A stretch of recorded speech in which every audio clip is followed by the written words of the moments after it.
you feeling good this morning? Oh, good. It feels like your typical management seminar, doesn't it? All right, so let's get to it this morning. First of all, if you don't have a notebook, raise your hand. If you don't have something to write on, great. Find a human nearby, because today what we're going to share with you is probably worth writing down. So you want to definitely capture it. Years ago, I met a very, very successful man. He taught me something I never forgot for the rest of my life. He said, Tony, whatever you do in your life, whenever you find you're going to go someplace where there's some great ideas and great resources, he said, always make sure you take a pen and paper. He said, because what you want to do is you want to be able to capture those ideas and cement them to paper so you can review them in the future. In fact, what he got me to do was to keep a journal, and I would highly encourage you, by the time you come to the next management session, or maybe even during a break today if you wanted to get yourself a hardbound journal. Hardbound journal meaning not a loose leaf. And you can get those in all kinds of stationery stores, some religious bookstores. And the bottom line is, if you keep a journal, you don't even write it every day, but when you get thoughts or ideas, you capture it there, you can't believe what'll happen. You'll start to accumulate a wealth of knowledge and ability and skills and resources that not only will help you, but you can help other people as well. I've been keeping journals myself now for about a dozen years. And I can go back and review my life, and it has two real values, I think. One is, it gives you a chance to really see how much you've grown. Because how many of you have kids? I'm curious. How many of you have somebody come up and say, boy, your kid's really growing? You go, really? Because you're so close to them, you don't notice it as much. How many found that to be true? Guess what? It's even worse with yourself. Sometimes we don't give ourselves credit for the amount that we're growing, but I'll tell you one thing, if you keep a journal, it won't be hard to see how much you're growing. Because you'll see the kind of goals you had back then, the kind of things you thought back in those days, and you'll begin to see the evolution of your growth. Also, I personally believe that if life's worth living, it's worth recording. And it's an incredible gift to give to your children, because someday they get to know exactly how you were at different times in your life, and they get to learn your lessons without having to go through it. So I highly encourage you to do that, but as a very minimum, let's make sure we take notes. You guys ready to crank? Yes. Thanks. Let's do it. So this whole weekend is about connecting and communication. Really, it's about communication and relationship, how to make everything more worthwhile. And the technology that we're going to share with you this weekend has a unique name. We call it reality bridging. Reality bridging. I'm going to make you go into a deep trance trying to figure out what that means, right? We're going to clarify it for you. But reality bridging, it's the technology of vital communication and true freedom. Because what you're going to find is, there's going to be a vitality in your communication when you start using the techniques we're going to teach you. And there's going to be a sense of absolute freedom where you can share with somebody what your real feelings are and never, ever offend them. They won't have to hear you and cry and feel bad, and you won't feel so bad either. We want to make sure that communication is vital, that you're always connecting, that you feel good when you're communicating, so does the person you're communicating with, and it produces results. That's our outcome. And to be able to do that without having to worry creates an unbelievable level of freedom for people. Because how many of you, be honest, have felt feelings at times and you were upset, but you didn't share it because you didn't know how, or you didn't share it because, well, you thought, well, maybe it's really about me, or you didn't share it because you didn't want to offend somebody even though you were mad or upset. How many have had that experience in the past? And when you don't share something, what happens when you just keep it inside and build it up? Yeah, it festers. Does it get better or worse? It gets a lot worse, and eventually what happens, then you blow up about something that could have been handled so much easier along the way. But then there's the other approach, which is you're looking for things on a regular basis to be able to give people feedback about. And some people develop that habit. Or you communicate in a way where basically you're communicating your feelings, like you're upset, but do you always have all the information?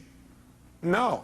And so you're making a decision about how to feel based on false information. How many of you have ever gotten upset and later on felt a little dumb because you found out you were upset about something really shouldn't have been upset about?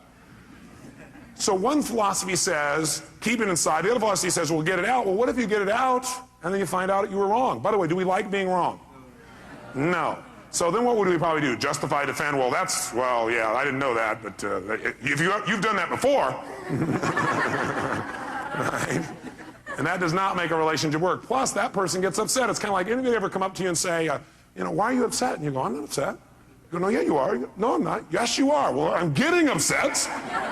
Okay, that also happens unless we're really clear.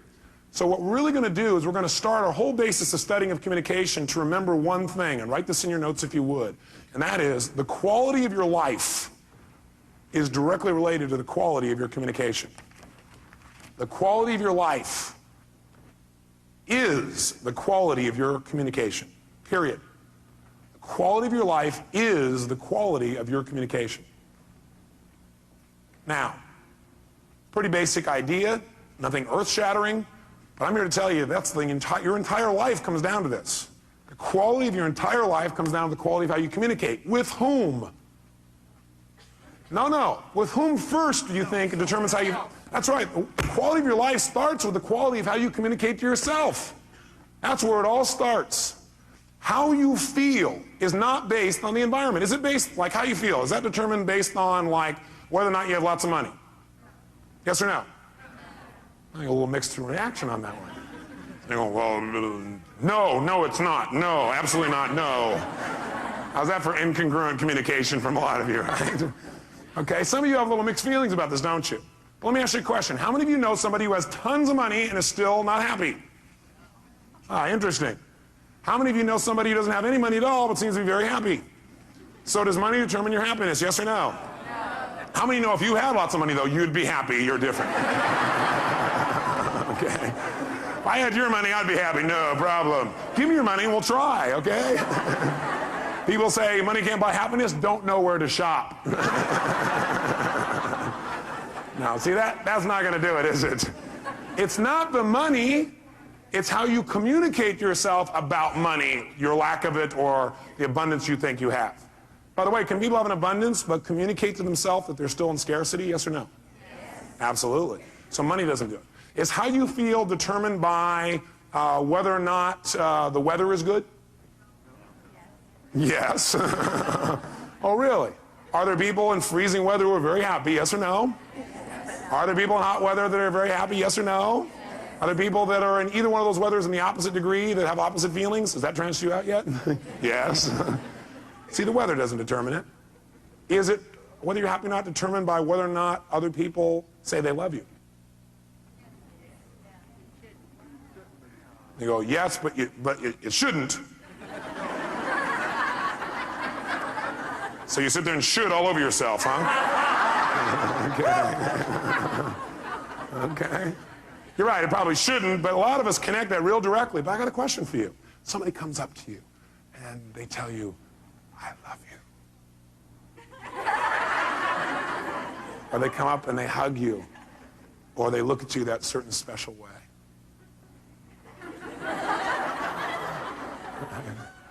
Or they kiss you passionately, and you have these feelings inside. You begin to come to attention, gentlemen.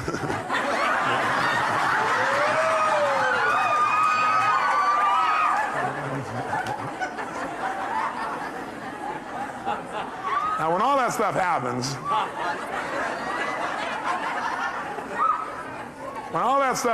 my question for you is, what made all that happen? Was it really the kiss that did it? Oh, yes, sir. No, I don't think so. If that's true, kissing your dog would get you excited.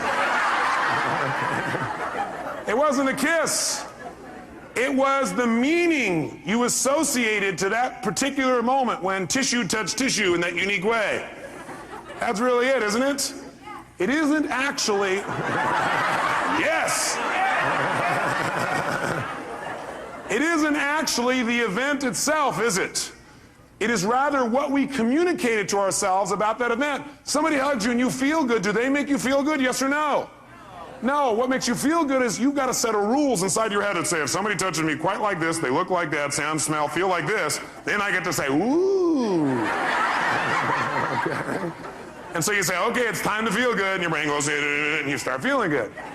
Right? So the bottom line is we determine how we feel by the way we communicate to ourselves, by the meaning that we communicate about a situation. See, it's not the event that determines how we feel. It's the meaning that we associate to the event that determines how we feel. And that meaning is something we create and we communicate to ourselves. If you're upset about anything, all upsets come down to the meaning you associate to something. If you're upset about something, it's because you're thinking, well, that's because this means they don't care about me, or this means I'm no longer in control, or this means I'm not respected, or this means. All upset is based on a meaning. And how many times have you been wrong when you linked up the meaning? Anybody been wrong, yes or no? Yes, this means yes, I'll guide you through this, okay? We've all been wrong. So what we've got to really be able to do is to realize one thing, and write it in your notes. Nothing in life has any meaning except the meaning that I give it. Nothing in life has any meaning except the meaning that I give it.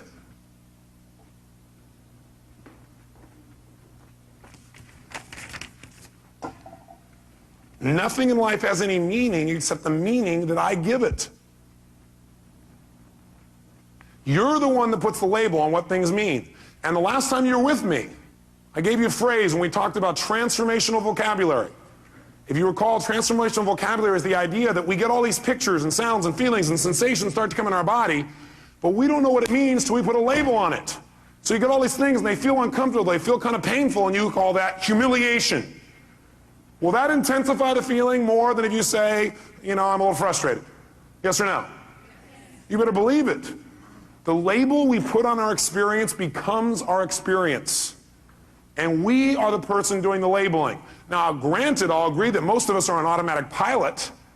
We're using a labeling and a communication process that we don't even think about consciously. And we can easily point to other people and show how they created that feeling for us. And certainly they helped us to get into state. They helped us by giving us some feedback, but we still determine the feeling. I'll give you an example. I was in Hawaii recently. I couldn't believe it. I read this article, and then I saw the thing on TV where they interviewed this guy. He was out swimming, and the shark came and bit his leg off. Yeah. You'd think he'd be fairly upset. Why would you be upset if you lost your leg? After the initial pain, why would you stay upset? Because of the meaning you'd link to that, right? What would be the meaning that would make you feel upset all the time? That's right, the meaning of loss, that you had lost something. See, almost all pain you're ever going to feel in your life, the pain that people have that makes them upset, it all starts with, I call it emotional anatomy. It all starts in one place. Pain starts with, number one, I'll put it down at the bottom here, a feeling of loss. A feeling of loss. Now, can you ever really lose anything? Only if you perceive that there's a loss. Is that true? Are you following me on this now for a second? You can only feel loss if you perceive it. In other words, you have to tell yourself there's a loss. You have to communicate that you've lost something. This man was not upset. In fact, he was concerned about the shark. Yeah, you say, this guy's on drugs. No, he was sincere. Because his belief was that, number one, he was responsible, not the shark, because he was a swimmer and he knew that in the area he was, there were sharks, and if he's thrashing around on the top, they think it's a turtle, they'll come after him. But his concern was that people were so upset about it that people were going to go out and rage and kill the sharks in that area. How's that for sorting by others instead of sorting by self? So the meaning for him was, this was a learning experience. That's what it meant to him. For other people, it would mean, I'm maimed for life. With the different meaning that he communicated. If he would have said, I'm maimed for life, I'll never be the same. You know, I can never accomplish anything. A woman will never be attracted to me. I'll be a gimp for the rest of my life. If he would have linked those meanings, do you think he would have been in the same state, yes or no? No way. By the way, maybe this is temporary, right? I don't know. I don't know this guy. I'm not going to be around a long time to meet him. But I can tell you for years what I've done is interview people who are absolutely what I think are spiritual masters. What I mean by spiritual masters is not flying to the east and meeting somebody who sits and meditates. I mean somebody who doesn't have the use of their legs or their arms and lives in absolute joy and is totally loving and tries to figure out how to contribute to other people. To me, that's a spiritual master. And I'll tell you what, there's tons of them. And they're my friends now because I go to learn from them. You know what I find out? They have developed belief systems that have helped them to interpret human behavior in a way that causes them not to be upset. Because no matter what happens, they finally figured out something. If you want to succeed in life, figure out how it works and then do it that way, not the way you think it should be. See, what most of us do is we run around in life with all these rules about how life should be, about how you should be, about he should be, how doctors should be, how staff should be, how patients should be. But you know how they're going to be? How they really are. Not how you want them to be. And then every time they don't meet your criteria, rah, you communicate to yourself, it's time to be annoyed. Or maybe a more intense word. Is that true? When you have an upset of any sort, you're feeling some negative emotion, it always comes down to really you have a feeling of what? Loss. But do you ever really lose? No, you don't ever lose anything. It just changes form. Hey, nothing in the entire universe ever disappears. Nothing. Not your physical body, not rocks, not stones, nothing. Everything in the universe transforms. from one form to another. You take water and you try and destroy it. Let's say you boil it. What does it become? Steam. Everything in the world transforms to a higher level. It's always transforming. You got to realize you can't lose anything. You can transform things, but you can't lose anything. Now you can try and pretend you've lost something. You can be upset with somebody and then go, oh my God, I've lost their love, or they've lost mine, or I've lost respect. How do you lose respect? You can't lose something that's already inside of you. See, the problem is people are, looking for love in all the wrong places.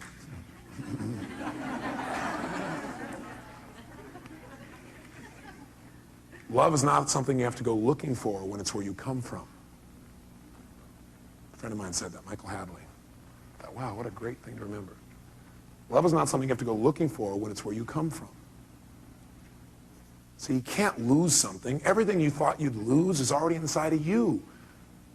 See, if you won't feel respect, it's because you aren't choosing to focus on being respected. You're not communicating to yourself you should be respected.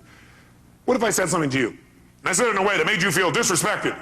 It made you feel disrespected, or you took what I said, managed to interpret it, represent to yourself, and communicate to yourself that my saying it in that tone of voice means I don't respect you, therefore you can't have these feelings. Does that make any sense? No. Do we do it all the time? Yes. Do we want to continue to do it? No. Okay? We want to change that. You can't ever lose anything. Now you can perceive you've lost something. And by the way, do some people who've not lost a limb, not lost their eyesight, not lost anything, feel like they've lost over little stupid things, yes or no? Some people feel lost about something they never even had in the first place. Like they had this goal and it didn't happen. And then they go, shh, I lost my goal. You never had it. Or they had this expectation. Most upsets are about expectations that aren't met. Isn't that true? You expect somebody to do something. You expected yourself to do something. You expected life to do something. You expected the weather to be a certain way and it didn't happen. You go, oh, I lost out. How could you lose out on something you never had? You must have been very confused. So you can't lose. But if you want to feel bad, what you have to do is have the illusion of loss. Create the illusion of loss. That's all you have to do to feel bad. So I'll guide you on how to feel bad. Step one, feel bad. Create the illusion of loss. I want you to make sure you take notes. The next time you want to feel bad, you know what to do. Okay? Now, after the illusion of loss, what that usually does is that creates the second major emotion in the anatomy of human emotion, and that is feeling of hurt. Feel hurt. And usually what happens is people don't notice the loss thing. They notice they feel hurt. If they're sensitive. Because this stuff happens pretty fast, doesn't it? Like we've forgotten it's loss. All we know is we feel hurt. Anytime somebody feels hurt, what it really is, they have a sense of loss about something. They lost out on their expectation. They lost out on what they thought they had. They think they've lost out on something else. They think they're missing out. They think something has changed. They think they're losing something. And they feel bad. They feel hurt. How many of you have felt hurt in a personal relationship? Great. Tell me, raise your hand and tell me, what did you feel hurt about? Give me an example. Yes, sir. You felt hurt about dishonesty, meaning you felt this person had been dishonest with you. Now, are we absolutely certain that this person was dishonest, that he felt that was dishonest? Yes or no? Is it possible this person was not dishonest, but rather he interpreted their behavior as dishonest? Yes or no? Yes or no? Yes. I had a conversation with my mom not long ago. I couldn't even believe it. She was like all hurt. She said, I'm really, and she went to the next level. I might as well tell you what it is. Most people, by the way, don't stay in hurt. They manage to immediately amp up into anger. Is that true? That's right, and that's the third emotion. So if you're angry, what you really are is what? Hurt, which means you really just have a sense of what? That's really it. So my mom was upset. I was like, what are you upset with me about? I mean, what did I do? She goes, well, she does flowers for seminars. And she asked me if I would contact this hotel and have the hotel like use her services. And I said I'd be willing to, but I don't think they do that. I mean, they never do it for us. Well, she talked to somebody else, and that somebody else told her that the hotel does it all the time, and they contract with somebody else, so your son must not really care about you. Now, she was also in a very stressful state. Does the state we're in just our normal life affect the way we interpret meaning? Yeah, she was stressed about a bunch of other things, so while she's in a stressful state, somebody said this to her, and she went, oh, my son, he just thinks I'm a pain in the butt. He just wants to get rid of me. He must be ashamed of my work. He must not like my flowers. She created all this wonderful stuff. Can we create all kinds of shit in our head? How many are good at creating shit in your head? Okay. All right. Good. I am too. We all are. I'm not picking on my mom, trust me. Oh boy, it's on video. Now I'm really in deep shit. She taught me everything I know. She did teach me a good deal of what I know. Gave me a great foundation for my life. Point is, though, seriously, is she's all upset. And she thought that I had lied to her. Now, first of all, when she said I had lied to her, what do you think happened to me? Like, me, honesty is one of my highest values. I'm probably too honest. I tell people everything. Right? What? Right? The fact that she questioned my honesty. How many of you, somebody questioned your honesty and you know you're honest? I mean, that really upsets you. What do you think I got when she said that? Angry. How could you say that? And plus, I just did all these things for you. And I started remembering all the stuff I was doing for her, and I said, I have never lied to you in my life. Well, maybe when I was a little kid, but not since then. I said, what are you talking? I can't even believe that. Why was I angry? Because I felt what by her statement? And I felt hurt because I had a sense of what? Loss. And my loss was, how could we lose that connection of knowing who each other are? I'm my own mom. I mean, do anything for her. I just got done doing this unique thing for her that, I mean, blew her out of her shorts. She didn't ever expect it. Right? Blew her out of her shorts. Interesting picture.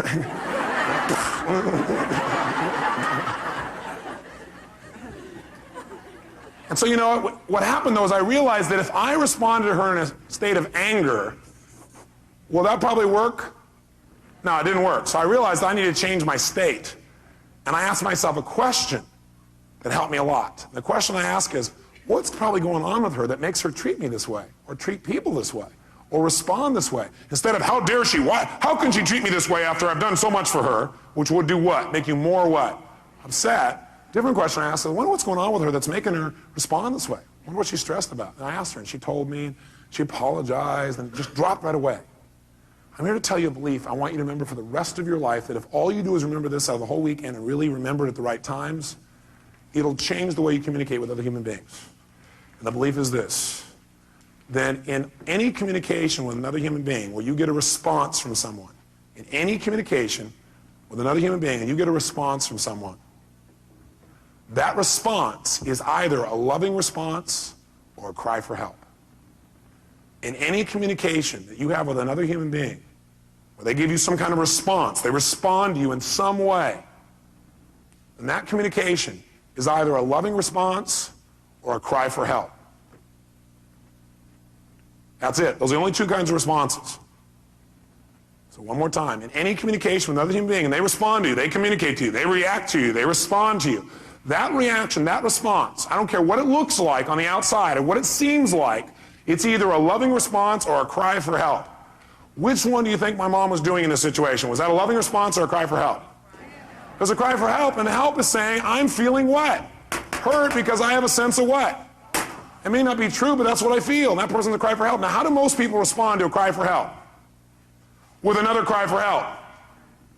Is that true? How did I first start to respond to my mom? She's angry with me. She doesn't have a right to be angry. How could she do this to me? What's going on? I get angry back. So I respond with a cry for help. How dare you? How can you say this to me? Don't pull this crap on me. Look what I do for you. What kind of crap is this? Interesting. So when two people are yelling at each other, crying for help back and forth, who gets helped? Nobody. So you know what happens? The anger doesn't stop. What happens is the anger goes one place. Either it starts going out to other people and becomes resentment, which builds. And that resentment may be expressed or not expressed. Usually resentment is expressed non-verbally to other people. And some people do it by taking their resentment and they express it by what they call confrontation. And they actually feel good about it. They say, I'm not one of those people who keeps it inside. I confront people, little bastards. That'll really build a quality communication, won't it? I confront, I don't keep it inside. I'll tell you what's wrong. Yesterday when you did this and this and this, made me feel this way. I request in the future you change. Everybody try this. You know what? That doesn't work. It can work. Anything can work. The tone of voice you use is going to play a bigger role than what you say. How many would agree? Your facial expression is going to play a bigger role than what you say. How many agree? And somebody else can sit there and listen to you and say, yes, I'll abide by your request, but inside they're going, oh. Okay, that's not communication. That's not quality communication. We want to change and enhance our format. The other thing we can do is when we feel anger, instead of resenting and confronting, we can just keep it inside. If we keep it inside, usually what it becomes is depression. People are depressed, they don't even know why. The reason people are depressed, they feel like they're not in control. Like things are happening they're not in control of. They're not able to communicate and get control of their life. And a lot of times depression is directly related to the fact they've kept this anger inside and these upsets, and they haven't expressed them, they become depressed. How many can relate to this? Not you, but other people you've seen in real life.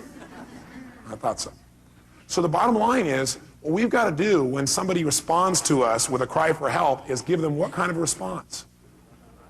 Which of the two responses should we give somebody when they give us a cry for help? A loving response. Is that always easy to do?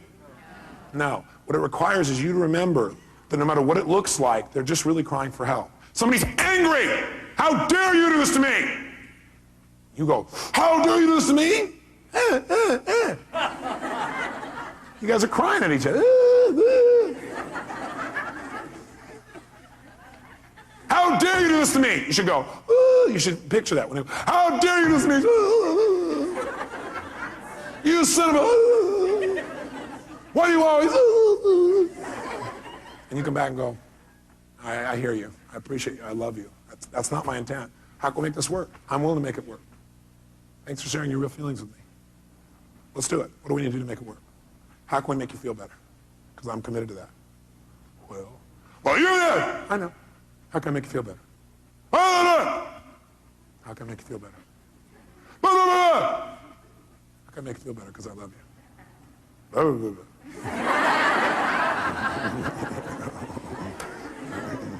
How can I make you feel better? I'm willing to do it. What is it going to take? How can I feel better? What will it take? Let's do it right now.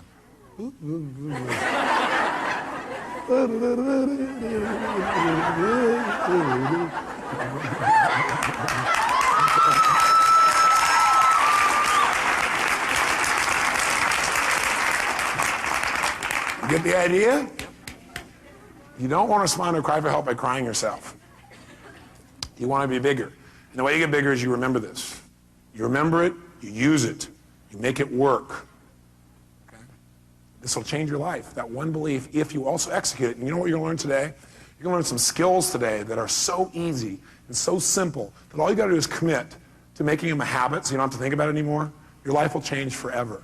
Your personal life, the way you communicate to yourself, your practice, your team, and most of you are already so bonded, you're incredible. But is there always a deeper level that we could pursue, yes or no? There's always a deeper connection. And if it's possible, should we pursue it? Yeah, why not have more ecstasy? Why not be closer? Why not be more loving? Why not be more connected? Why not do more? Why not create more? Why not make it happen? Why not? Why not us? Why not now? That's what we're going to do this day. So get the feeling for what it is. It all comes down to meaning. We change the meaning, we change it all. I'll give you an example too. When I was on my first book tour, this woman calls me up on the phone, right, on the radio, and I love doing the radio responses. I love like real fast, being able to help people. So this woman calls up and she goes, Mr. Robbins, she goes, I've tried everything. I'm so upset. I'm depressed all the time. I've been depressed now for 7 years. I said, gosh, how have you accomplished that? She goes, what? I said, how have you accomplished that? I mean, that's pretty amazing. I said, are you depressed even when you sleep? She goes, when I sleep? What I'm doing is breaking her what? You remember? Pattern, interrupting her pattern. That's all you got to do. If you respond to people and go, oh man, I'm sorry you feel that way, and that's not enough. Sometimes you got to interrupt the pattern, tease them, and be loving, but tease them. Because if you just go, oh, it's okay, they're getting a lot of feedback. They're being rewarded for feeling bad. Is that true? So you got to be careful. You got to be loving, but you got to be fun and loving. So that would be my response. A loving, fun-loving response. An outrageously fun, loving response. That'll break their pattern. Do something they don't expect. So I said, well, what's the challenge? He goes, well, it's because my boyfriend left me 7 years ago. He left me. He took my whole life. I said, he took your whole life? He goes, yeah, I gave him everything. I said, everything? You kept your voice, I hear. So, well, you know, he gave me everything. My whole life's run forever. Why is she in pain? That's right. She feels tremendous depression, actually, because she's been angry, because she really felt what? Hurt, because she has a sense of what? Are there people who end a relationship and don't feel a sense of loss? Yes or no? Yes, because you have to tell yourself it's a loss. You have to communicate it's a loss. How many found that in the past what you thought was a loss was actually your gain?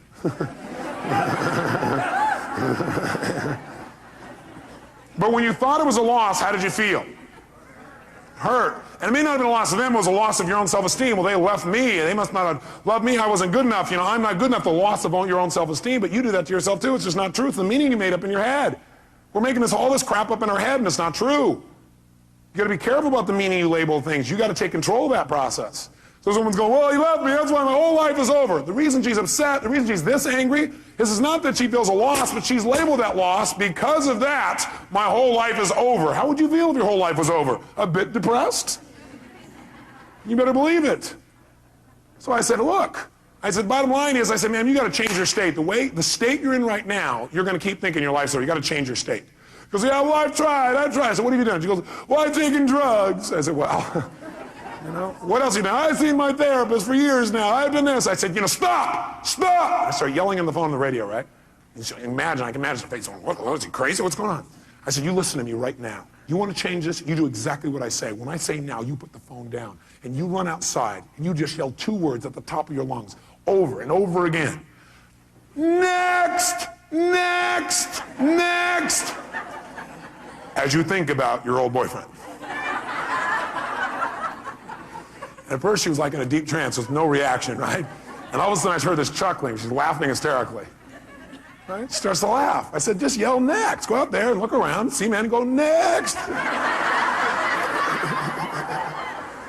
As soon as she started laughing, I said, think about your old boyfriend. She starts laughing. Think of your old boyfriend. She's laughing. Think of your old boyfriend. Laughing. Think about your old boyfriend. Pretty soon when she thought of her old boyfriend, guess what she began to do? Laugh. Right? Now, am I belittling the relationship? No. But do you think if she laughs when she thinks about it, she'll be able to deal with it better than if she cries? You better believe it. See, our state affects a lot of the meaning we link to things. When we're stressed, well, we can make out the worst situation out of virtually anything, can't we? See, you got to remember, you're the producer of this play. You're the one writing the script of this movie.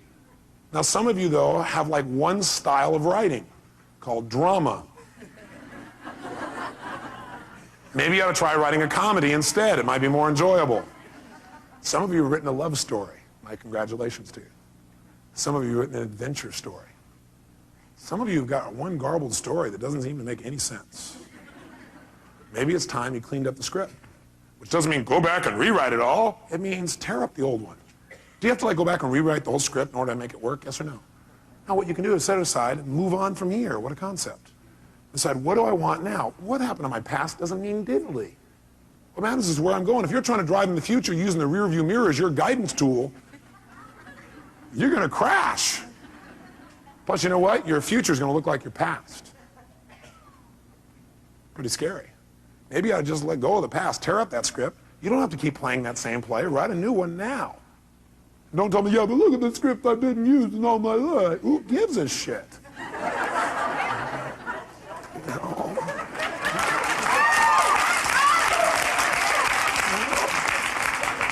Put it in the circular file and write a new one. You know, be spontaneous. Maybe you want to write some of it along the way.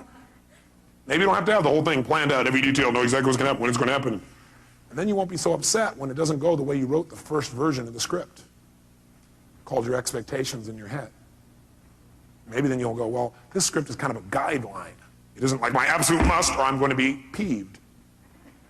Maybe that would help things a lot. See, the whole key is the quality of life is the quality of communication. Number one, with yourself. Because nothing has any meaning except the meaning you give it. And the meaning you give it is going to determine how you feel. How you feel is going to determine what you do, and what you do is going to shape your destiny. See, if I interpret this means this person doesn't love me, then now all of a sudden I'm going to feel lousy about it, and I'm going to do things either verbally or non-verbally to get back maybe. Or, at the very worst, I'll withhold my emotions because I don't want to be hurt again. And does that withholding make my relationship better, yes or no? No, and now all of a sudden we start to drift apart. And now I start doing things that will change my destiny and separate me from somebody I really love and somebody who really loves me, all because I made up a bunch of crap in my head. Nothing has any meaning except the meaning you give it, bottom line. And so if we want to change our lives, we really want to make things work, make sure I remember this, write it in your note. It's not the event, it's what we do with it that determines the quality of your life. It's not the event, it's what you do with it that determines the quality of your life. And what we do with it is what we do with it inside of our head. It's not the event. It's what we do with the event that determines the quality of our life. What do we do with it inside of our head? We can take things that destroy other people and cause them to make us better. This whole seminar today you're going to go through is a result of me having an event that was not pleasurable last night. Especially since I was exhausted, I had no sleep. That also amplified my feelings about the situation. And then what happened was I asked myself a question. How can I use this? What's great about this? I was not feeling it was great. How can I use this? What's great about this? My brain started saying what's great about this is it means what we tried to do before this wasn't making sense. We almost had it, but it wasn't quite there. So what's great about this is I found that out because I want to share with you the best. What's great about it is I can use this intense emotion to see what really will work in the most intense feelings I've got. Wow, what a great deal. See, it's not the event, it's what you do with it. And remember, the meaning you associate or assign to something, the meaning you associate, right, put in parentheses, or assign to something, determines how you feel and what you do. So the meaning you associate or that you assign to something determines how you feel and what you do throughout your life. Determines how you feel and what you do throughout your life. Bless you. The problem is, are you communicating to yourself in a way that's empowering or disempowering? And what would you say a good deal of the time it is, probably, if you're not totally happy? Disempowering. So the problem is not the event. The problem is the meaning that you're associating to things that's affecting your actions throughout your whole life, determining your destiny, is probably disempowering a good deal of the time. If you're not happy. If you're happy, you're probably assigning a lot of empowering meanings, aren't you? You've come up with some core beliefs and ways of looking at the world that really help you. Help you to evaluate things in a way where you're really in charge, or you're not in reaction.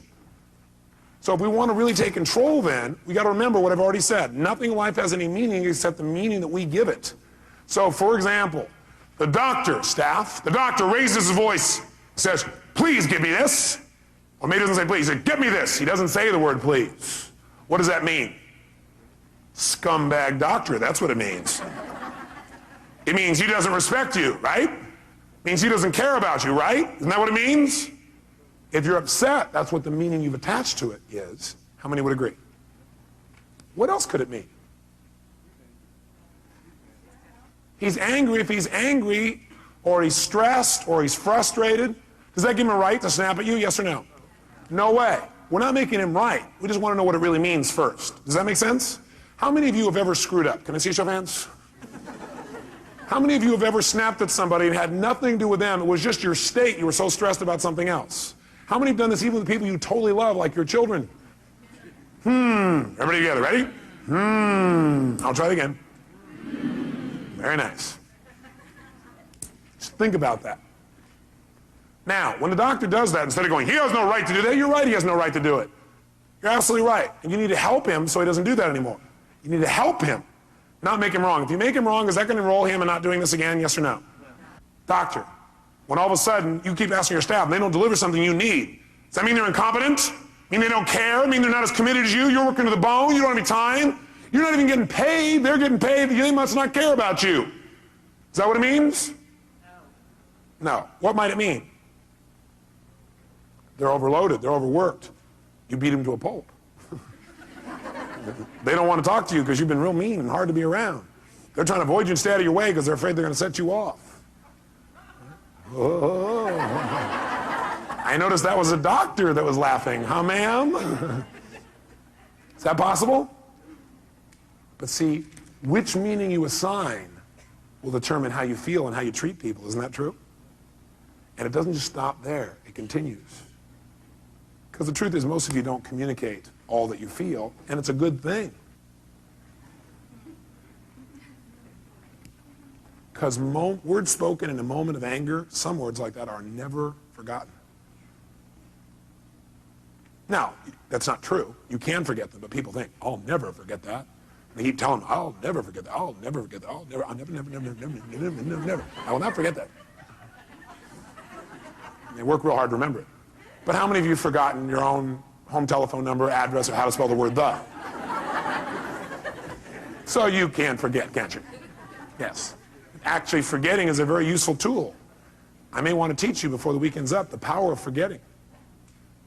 Not forgiving, forgetting. Ready?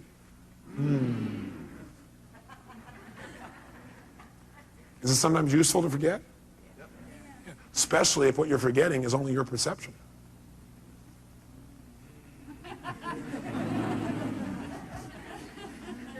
Especially since your memories are nothing but myths anyway. Because if you ask my mother, I bet she'd have a different story. True? That's right. See, the bottom line in life then is we've got to make sure that we assign a meaning that empowers and doesn't disempower. By the way, we don't really know for sure what the meaning is unless we ask. By the way, do we always have to ask? No. Sometimes we can hallucinate that people are coming from the best place. How often would it be useful to hallucinate that people are really coming from positive intention? Always. Yes. See, if you question my behavior, I can probably deal with that. But if you question my intention, that is going to really hurt me. Because I'm going to go, don't we have a relationship? Don't you know who I am? But that's probably not how I'm going to respond. I'll probably respond with a cry for help by being pissed off that you could ever question my integrity or my intent or whether I care about you. I mean, how can you do that after all I've done for you? And then people start justifying and noticing all the things they've done for you. Then they get really even more mad, amped out. Is that true? Okay. So what we've got to really do is we've got to say, okay, I don't know what the meaning is. I'm not sure what the meaning is. But I'm sure that the intent is positive. The person's either stressed or something else, but I know who they are. I remember who this person really is. The moment doesn't matter. This too shall pass. Is that true? Unless I decide to try and hang on to it, not let it pass. Have you ever tried not to let something pass? It gets to be painful after a few days.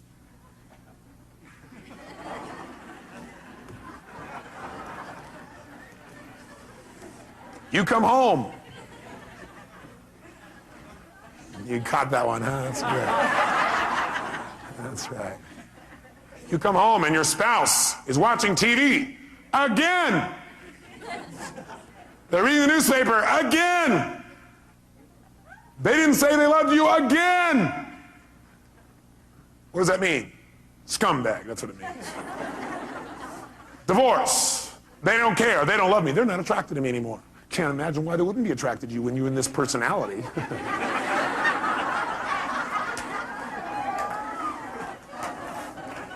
Probably looks at other men, looks at other women. Can't imagine why when they get to come home to seeing you in this unique state.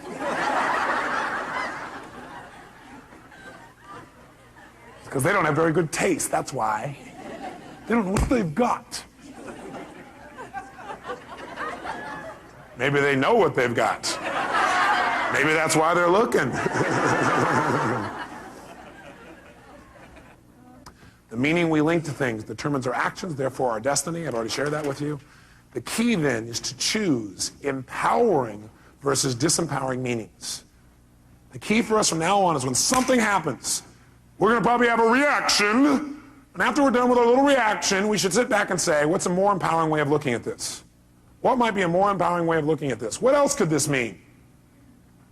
Because I choose the empowering one. I may be wrong. Is it possible the person really is a scumbag? I guess anything's possible. But it probably won't empower you to look at them that way. Because people tend to be whatever you make them. You might want to write that down. People tend to be whatever you make them. Pretty important frame. And I want you to remember this. Write this in your notes. Whatever you look for, you will find. Whatever you look for, you will find. Whatever you look for, you're going to get. And by the way we look for things is we ask questions about people, about our life, about ourselves. That's how you look for things. The way you direct what you focus on is ask a question. Very quickly, look around this room as fast as you can. I want you to notice everything in this room that's brown. Quick, everything that's brown, brown. Clothing, people's hair, floors, anything brown, brown, brown. Only brown, brown, brown, brown, brown, brown, brown. Close your eyes. With your eyes closed now, tell me everything in this room that's red. Raise your hand if you see a lot more brown in your head than you see red. Raise your hand. Open your eyes. Look for red now. See everything you see in this room that's red. Red, red, red. Anywhere you can see it. Clothing, people. Anywhere you see red, red, red, red, red. Look around. Red, red, red. How many see a lot more red now? Raise your hand. Guess what? You get what you look for. And I got you to look for it by asking a question. That's also how you get yourself to look for things, by asking a question. Like, what's wrong with this person? And you know what? If you look, you'll find what's wrong. There's wrong. Look, there's what's wrong with them. Why are they such a scumbag? You say, okay, why? All right, here's one reason, here's another, here's another. How come I can never succeed? Well, let's see here. You look inside, you say, oh yeah, these suspenders aren't the right level. Yeah, this here, yeah, my childhood, yeah, I got all the reasons. We get what we look for. Can you find somebody who's horrible, and could you find something good in them if you look for it? Yes or no? Yeah, because you're the one that determines whether it's good or not anyway. Isn't that true? Could you find something good in Saddam Hussein if you wanted to? I'm not saying we should. Right? But if you wanted to, could you? Do certain people think he's good? Yeah. People say, hey, he's gotten back our land. I don't necessarily agree, but you don't have to agree to be able to appreciate. Is there a difference? Yeah. You can appreciate somebody's view even if you don't agree with it. You can appreciate that for them that's true. You can appreciate that they have a different reality than you have about something. Most of us think we all have to share the same perceived reality. Now, sure, we share the same physical reality, but physical reality is not what most of us experience. We experience a perceived reality we've made up in our head. Isn't that true? And so do you remember what the title of this technology is? Bridging realities. What we're going to want to do is build a bridge between our reality and somebody else's so that we can connect and have a relationship. We don't have to make them live in our reality. We don't have to hold our reality as the absolute. We can create a bridge. And by having that bridge, we can exchange information between our two cities, our two communities of emotion, our two communities of understanding. We had to create a connection. We're no longer separate. We're connected. And we can share. We can have our own identity and feeling. We can also connect and share. There's no limit. We can do it at any moment. All we have to do is choose to cross the bridge. That's all we got to do. Bridge the reality. And we're going to show you how to do that with people for the rest of your life. It'll change your life like few things you've ever learned in your life. It'll be so simple, it'll be a joke. But it starts with this basic philosophical understanding that the way you feel is based on the meaning you give things. You are the one giving the meaning no matter what, even though it feels like somebody else. And the question is, are you doing an empowering meaning or a disempowering meaning? And if you say, yeah, but look, I got proof that what I'm saying is true. Do you want to be in right, or do you want to be in a relationship? Do you want to be right, or do you want to be in love? I'll write that down. Ask yourself this is a question in the future. Next time you're in an argument, you want to ask yourself, do I want to be right or do I want to be in love? Because that's really your choice. That's really it. See, I think I told you last time I was here, I had a time a few years back where I had a unique partner who I really cared a lot about. He embezzled $250,000 and had me $758,000 in debt. I got a bit peeved by this. I got angrier than I ever remember because I felt so massively what? Hurt. And it's because I had a feeling of what? Loss. The money was part of it. The ability to not have to think about money was another part of it. An equally big part of it was I cared about this person. And they took advantage of me. I felt the loss of trust, the loss of love, the loss of connection. All that got stacked into this anger. How many would hear that? Okay? But see, the truth of the matter is, do I have every right to be able to point and show that this guy is wrong? Sure. Will that make my life better? No. What I got to do is say, how can I use this and move on? Not make him right, not make him wrong, just go, okay. God, I wonder what would make a person do that. You know, when I finally started asking what would make a person do that, I created my entire Destiny Technologies. It probably is the most powerful set of distinctions I've made in my lifetime. Because I figured out how I could use it and what I could learn from it, instead of, how come this happened to me? And I turned my finances around like 100-fold. From my little company doing $4 million a year to $50 million a year. It's a fairly large jump. All because I chose to create a different meaning. The meaning is, this is a chance for me to go to the next level. The meaning is, this is a chance for me to learn and make something better than it's ever been before. Once you link that meaning, the world changes. Just remember, if you don't like the way you feel, change what things mean. Change your perception of what something means, or change your actions. That's what it takes, and you'll change the way you feel in a heartbeat. I put a little metaphor here, a couple of them for you. I just want to remind you that when you decide you can't find something also, remember I said what you look for, you'll find? When you decide you can't find something, you'll also discover you won't find it. Because whether you believe something's true, whether you believe it's not, you're right. How many have had the experience of having somebody say to you something like, can you find me the salt? And you think to yourself, hey, would you go in the cabins and get me the salt? And as you're walking there, you're thinking, I don't know what the salt is. And you walk up there, you open up, I don't know what it is. And you really do look, don't you? You really look. But you already have this belief that says, I can't find the salt. So what happens? A few minutes later, you go, it's not in here. They go, what are you talking about? It's right there on the shelf. You go, no, it's not. They walk in, they walk right beside you, reach right in front of your face and go, what is this? And what is it? How many have had this happen to you? Now, the salt wall's already there. You said, Tony, what I look for, I'll find. Yes, what you look for in earnest, you'll find. See, what you really want the answer to, you'll get. But you go, why am I so happy? but you really don't want to know the answer, you're not going to get the answer. Or what's really great about this person? You won't get an answer. It's only what you seek for in earnest. If you don't look for something, you won't find it. You're right. If you don't commit yourself to finding it, you won't. Good thing for you to remember. What do you do when an upset happens? Well, let me give you an example of what I learned from racing school. Changed my whole life. I race cars, formula cars. And so I went to several different schools, by the way, to do this. And I'll never forget, in my first school, the first thing they really taught us at this one school for racing is they said, the first thing you got to do is you got to know how to recover. You know how to recover before anything else. How to drive a car, you guys know how to do. How to go forward, you know how to do that. What you got to do is learn how to recover when you hit the skids in the road. Because if you don't know how to do that, your racing career is going to be rather short or rather painful. And most of you are trying to race through life. And a lot of you are having a rather painful time because you don't recover very well. Or you recover, but in the process of recovering, you smash into everybody else's car along the way. And that makes the next trip around a little resentful for the people. They see you coming by, they kind of avoid you a little bit, going, I'm not getting too close to this doctor, this staff member, this person, this accountant, this secretary, this telephone person, the person around the calendar. I'm not doing that.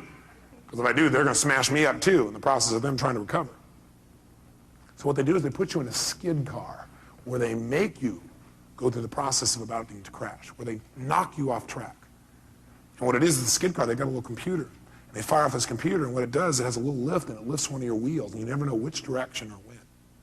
So you're screaming around the track, screaming, screaming, screaming, screaming, and you're not doing full speed, like 140 miles an hour. They start you a little slower, like we're doing this morning. And you go about 60, 70 miles an hour. But 60, 70 miles an hour on a track is pretty intense, and you're going right for a wall, and all of a sudden, you start to skid out of control. And what they tell you in advance is that what you got to do is when you start to skid out of control, there's only one key. Look where you want to go. Focus on where you want to go. Do not focus on what you're afraid of. Now, what do people do in life? We focus on what we fear, and we get more of whatever we focus on. That's what they tell you there. They say, look, whatever you focus on, that's where you're going to go. Whatever you focus on, you're going to get more of. If you focus on the wall, you're going to get a lot of wall. Real fast, you're going to crash. What you immediately got to do is focus on what you want, not where you think you're going, not where you think you are. If you're not where you want to be, if you're not where you're wanting to go, focus on where you want to go. Immediately, don't hesitate. They said, now what you're going to have to do is when you do this, it won't feel like it's working at first because you'll still feel like you're going into the wall. Because what happens, you have so much momentum in that direction that even when you focus on where you want to go, there'll still be a little bit of momentum in that direction, and there'll be a little bit of a lag time before the car turns. So don't, because you don't seem to be turning, turn back and look, because you do, you're going to go right there and crash. Keep there. You have to use that F word. What is it? Faith. So what happens is you turn, you're going in, and what does most people do? First of all, most people don't even turn. What did I do the first time? I'm screaming along, all of a sudden I start going to control, I go, ah! I'm looking right at the wall. My instructor last minute saves my life by grabbing my head and going, and pulling my head physically in the direction I should be looking, which is directly 90 degrees opposite of where I was going, right? I'm heading for the wall. That's where I need to look. So we're all about to crash, and he goes like this, and he's pulling my head over here, and all of a sudden I'm going, oh, and I want to look back, oh, when are we going to do it? And the last second it turned away. And I went, oh my God, my heart's beating out of me.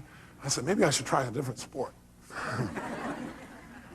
I thought, now this is a good metaphor for life, so let me do it again. So I go out there, and you never know when they're going to do it. You're going. And all of a sudden, I'm starting to love racing again, racing. All of a sudden, I started to go, and you know what I did?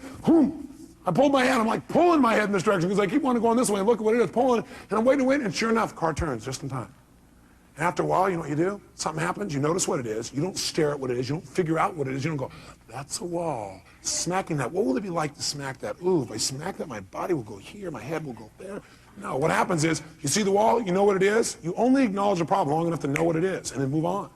Know what it is, focus on where I want to go. The minute I can identify what it is, and that's not where I want to go, so I'm heading for it, in the car, and it's like, now you just, you get off it so fast. Focus on what you want, and you'll get more of it. Focus on what you fear, and you'll get more of that. Focus on what you want, and you'll get more of it. Focus on what you fear, and you'll get more of that. Bottom line is, almost everybody in life focuses on what they fear, and that's why they get more of what they don't want. Right? Well, yeah, but what if this happens? What if that happens? If you keep asking, what if this happens, what if that happens, I guarantee you're going to crash. It's only a matter of time. Instead, you got to say, well, what if this happens? What I want. What will happen when I make this happen? What I want. And the more you focus on that, the more of an experience you'll have of what it is that you want in your life, and you'll get it right away. Now, here's the problem. You got to still hang on to your F. What is it? Faith. You know what faith is? Faith is understanding the seasons of life. Life comes in seasons, doesn't it? It's not always the same, but it's still predictable as a whole. How many of you are surprised when winter comes? Can I see a show of hands? No, you wouldn't be surprised. You don't be surprised when winter comes. And are there emotional winters, yes or no? You better believe there are. Are there times when you try to communicate well, it doesn't work? Are there times in the office where it feels a little frigid, a little cold? And that's not just the air conditioning. What happens during a winter? You break out a fire and warm each other up. See, some people freeze to death in the winter. Other people ski. The meaning of winter is whatever you do with it. Isn't that true? There's nothing wrong with winter. What if it was always summer? You go, oh, that'd be great. Oh, yeah? I think you'd get bored with summer. Plus, you probably get burned. Now, some people get burned in the summer. Some people get tan. Some people swim. Some people go on vacation. Springtime's a great time, too. You get to plant. Fall, you get to reap. You know what happens to some people in life? What some people do is they say, okay, I'm doing what you said, Robbins, I turn, I focus, but it's not working. You're still in lag time. God's delays are not God's denials. God's delays are not God's denials. You're in lag time. It'll catch up. Hey, look, you think it's fall, we're still in winter. Or you think it's fall and you're in spring, or you've made it to summer, but we're not to fall yet. Don't be so darn impatient. Take on a new prayer. Lord, give me patience and give it to me right now. Be equally intelligent. It's like some people think, okay, I know what I want. I want this seed to be a plant. They stick it in the soil. Then they come back the next day and they go, where's my plant? And the soil goes, are you new? That's not how it works. You plant it here, okay? You come back every day and take care of it, right? You make it through the whole spring. Then during summer when it's hot, you got to really, really take care of it because it gets even worse during that time. And you make it through all those seasons. In the fall, maybe, more than likely, not always, but most of the time, you will have a plant here. That's how it works. You go, but that's not fair. Best of life is how it is, not how you think it should be. Because if you're coming back each day, the plant will see you come and start laughing, you know, giggling. Look at this guy. What's the matter with him? Why don't I have it yet? Lag time, that's why. Don't make yourself wrong because you're doing the right things and you don't see the results yet. It takes time. Most people completely overestimate what can be done in a year and underestimate what can be done in a decade. I can tell you my own career, my own life, my business life, I gave my heart and soul every day, 276 seminars a year. Going morning, noon, and night, giving my all. Anybody knows me will tell you, all my all, every day, no matter what. And you know what? I was broke. I was frustrated outside in terms of the business. Nothing was working. And I kept, asking myself a great question, like, why am I screwing this up so much? It wasn't me screwing up. It's lag time. I had to make distinctions. I had to build something. It takes time. But then the other day, I got a little reality check, which we're going to teach you today. My reality check is I'm flying up to Los Angeles to do my seminar up there in my helicopter, my jet helicopter. It's a tough life, but somebody has to live it. So I don't have to drive for 3 hours. I jump in my helicopter. I'm there in 35 minutes. And plus, I go down and dive down by the dolphins in the water and lift back up and play. It's like having your own roller coaster. And I'm flying over this area where I used to work in Glendale, California. I worked there as a janitor. I drove my 1960 Volkswagen that literally broke down on the freeway one day because the wheel fell off. I worked in the middle of the night so I could still go to school. And I got paid $5 an hour, but as a janitor, they figured out how many hours it should take, so I did it half the time, did a better job. Because I learned if you give more value, you get to earn more. Good thing for me to remember. But all of a sudden, I flew over the bank, and I stopped. Because see, in a helicopter, you can stop. Like an elevator, just boom, right there. And I just hovered above where I used to work. And I thought, that was 12 years ago. Wow. Wow. I never... For 4 or 5 years after that, I never thought I could have ever had what I wanted. But see, the world moves for those who just never give up. The world will move for those who persist forever and who change their approach. They're flexible in how they do it. They don't just do the same thing over and over again. The world will move for someone who has faith. The world moves for somebody who has trust and then acts on that trust. That's what the world moves for. And someday you get to look down and go, God, I was there one time? That's pretty exciting. That's pretty good progress. See, just because you didn't get it when you want it, you may have overestimated in the short term and underestimated your long-term power and potential. something you might want to remember.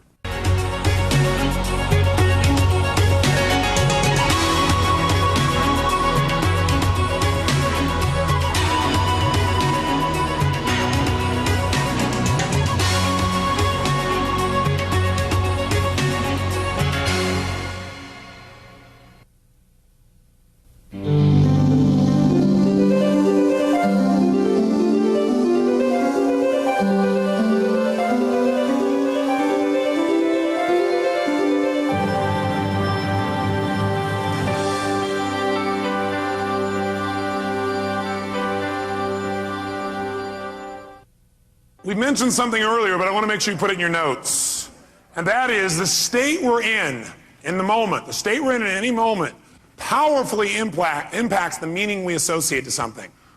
The state we're in the moment powerfully impacts the meaning that we associate to something or that we assign to something. So one way to change what things mean to you is just change your darn state. Is that true? I mean, if you're feeling great, do things just kind of bounce off you that normally if you're feeling upset? Would you change the way you look at them probably, change the way you feel about it? You bet. So we need to really still manage our state, and we talked about that a great deal last session. I want to make sure that that's part of your life's work, because your life's work is really learning how to live in a way where you spend most of your time enjoying yourself, very little time in pain. Most of your time in pleasure, very little pain. And living your life hopefully in a way where not only do you feel good all the time, but the people around you feel good just by being around you. Because they're around you, they feel a lot less pain and a ton of pleasure. See, that's my idea of success. Success is when you've learned to live your life in a way where you experience tons of pleasure every day and almost no pain. And simultaneously, where the way you live also causes the people around you to experience very little pain and tons of pleasure. Then you know you're really successful. Because if you feel good and nobody else does, you're a failure. Now, that doesn't mean you go around and try and make everybody feel good. Some people have an investment in feeling bad because they think feeling bad equals feeling good. Are there people that believe that, yes or no? Yes. Yeah, because they think if I feel bad, then people will notice me, or they'll love me more, or they'll help me more, or I'll get more attention, which means feeling good. People have weird crap they work inside their head about how to get to feeling good. Some people think I'm going to feel good when I make $1 billion. Some people are like, when I have this, this, and this, when I get married, have these many children, this and this, then I'll feel good. Some people have, well, I'll feel good if I feel bad, because then people notice me and make me feel good. Or you could just like choose to feel good. Which one do you think might be a more intelligent approach? Because who's in control there? You are. You don't have to worry about the environment. By the way, when you're feeling good, it tends to make you want to feel even better. It makes you share good feelings with other people, which makes them feel good, which makes them reciprocate usually. Not always, but usually. Kind of nice. So the bottom line is we got to manage our state still.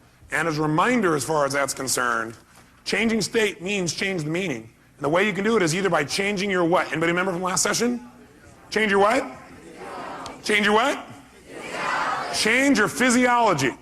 Physiology, again, means the way you move, the way you breathe, your facial expressions, your gestures. The way you use your body determines the way you feel. You got to remember that for the rest of your life. If you're not feeling the way you want to feel, the first thing you do is just change the way you're moving. Emotion is created by what? Motion. Emotion is created by motion. You have 50 muscles in your face. A slight change in any of these muscles will radically change the way you feel. Remember we did this last time, I think. What I'd like you to do right now, real quick, is create some tension in your body, some tension, then put a big, huge smile on your face while you're doing it and notice how it feels. How many feel somewhat excited when you feel this? Let me see your show of hands. You know why? Excitement has tension in it. The only difference is you send a different biochemistry into your body. You fire off different biochemicals when you make a smile. Physically, it changes. You want to get depressed? What do? Drop your shoulders, look down, breathe shallow, drool. Right? Change the way you move. Some people have limited emotions because they have limited motion. They're trying to express their feelings and they go, I have something important I want to share with you. Hear me. Feel me. I am man. Feel this? Versus, listen to me. Come on, let's make this happen. Let's do this. Do you understand what I'm talking about here? The more emotion you have, the more emotion you have. And there's certain emotions you're not feeling because you're not making certain movements happen in your face. You want to change that. You want to go for more.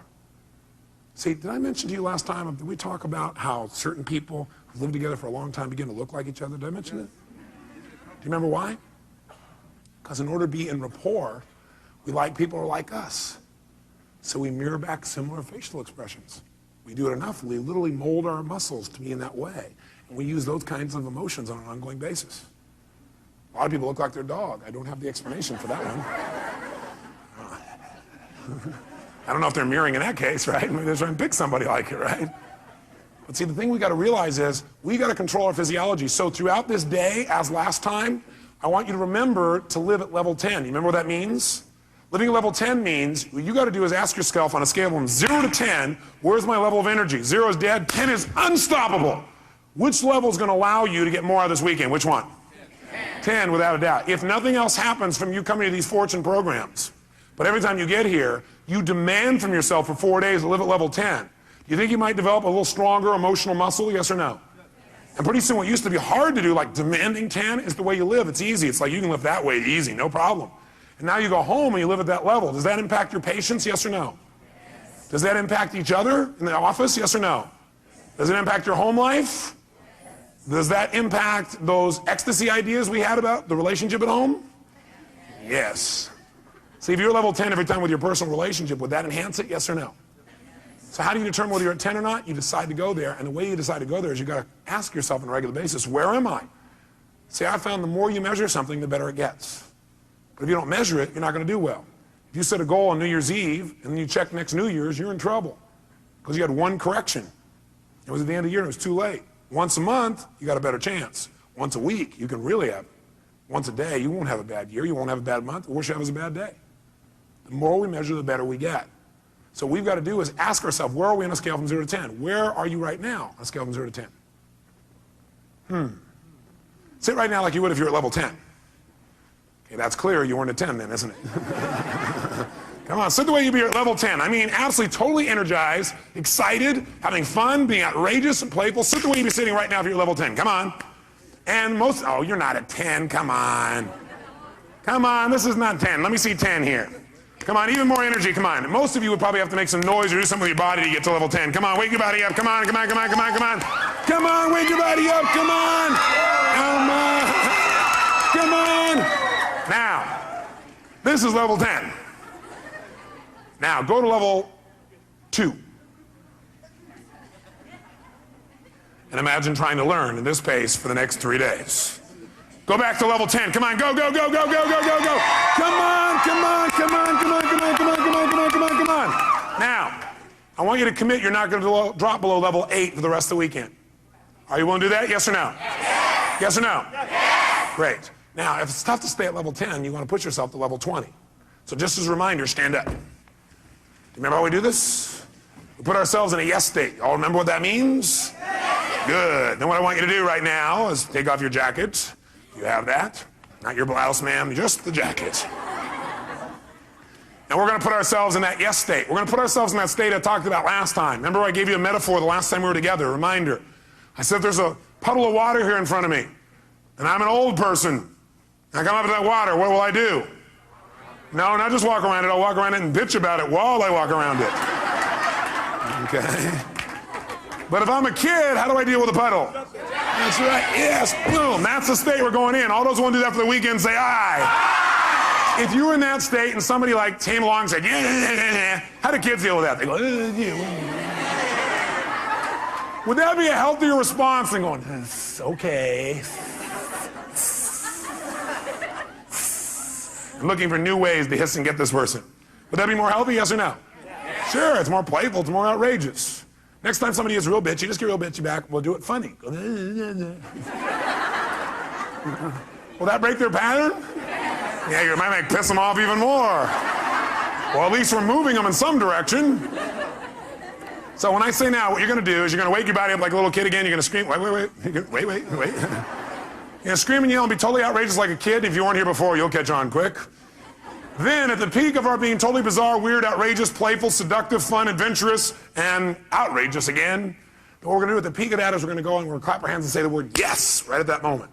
And when you clap your hands and say yes at that moment, your job is to create more energy, more excitement, more outrageousness than the moment before. We'll do it faster and faster. At the end, we'll do the will clap. But what I want you to do is go to level 20 on this. On a scale from 0 to 10, you're going to go to level 20. You go, that's impossible. That's why we're going to do it. Because also, once you've been to level 20, level 10 feels like you're relaxing by contrast. Okay, first let's just try the word yes strongly and notice how it feels again. Ready?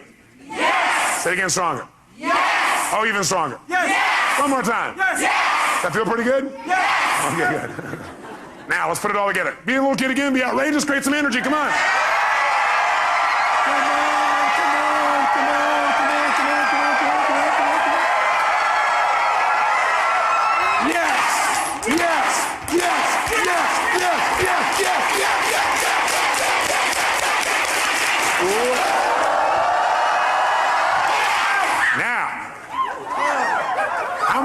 How many are now at level 3?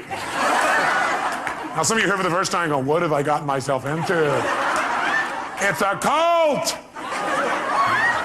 It's the yes cult.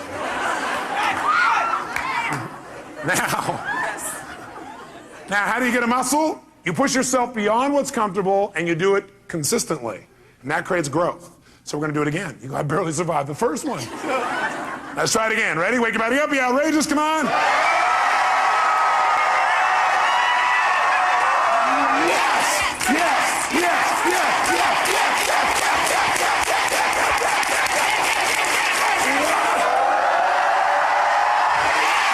Now, in this state, if somebody had some petty upset with you, could you handle it? Great. Then get a bouncing hug from the person next to you and grab a seat.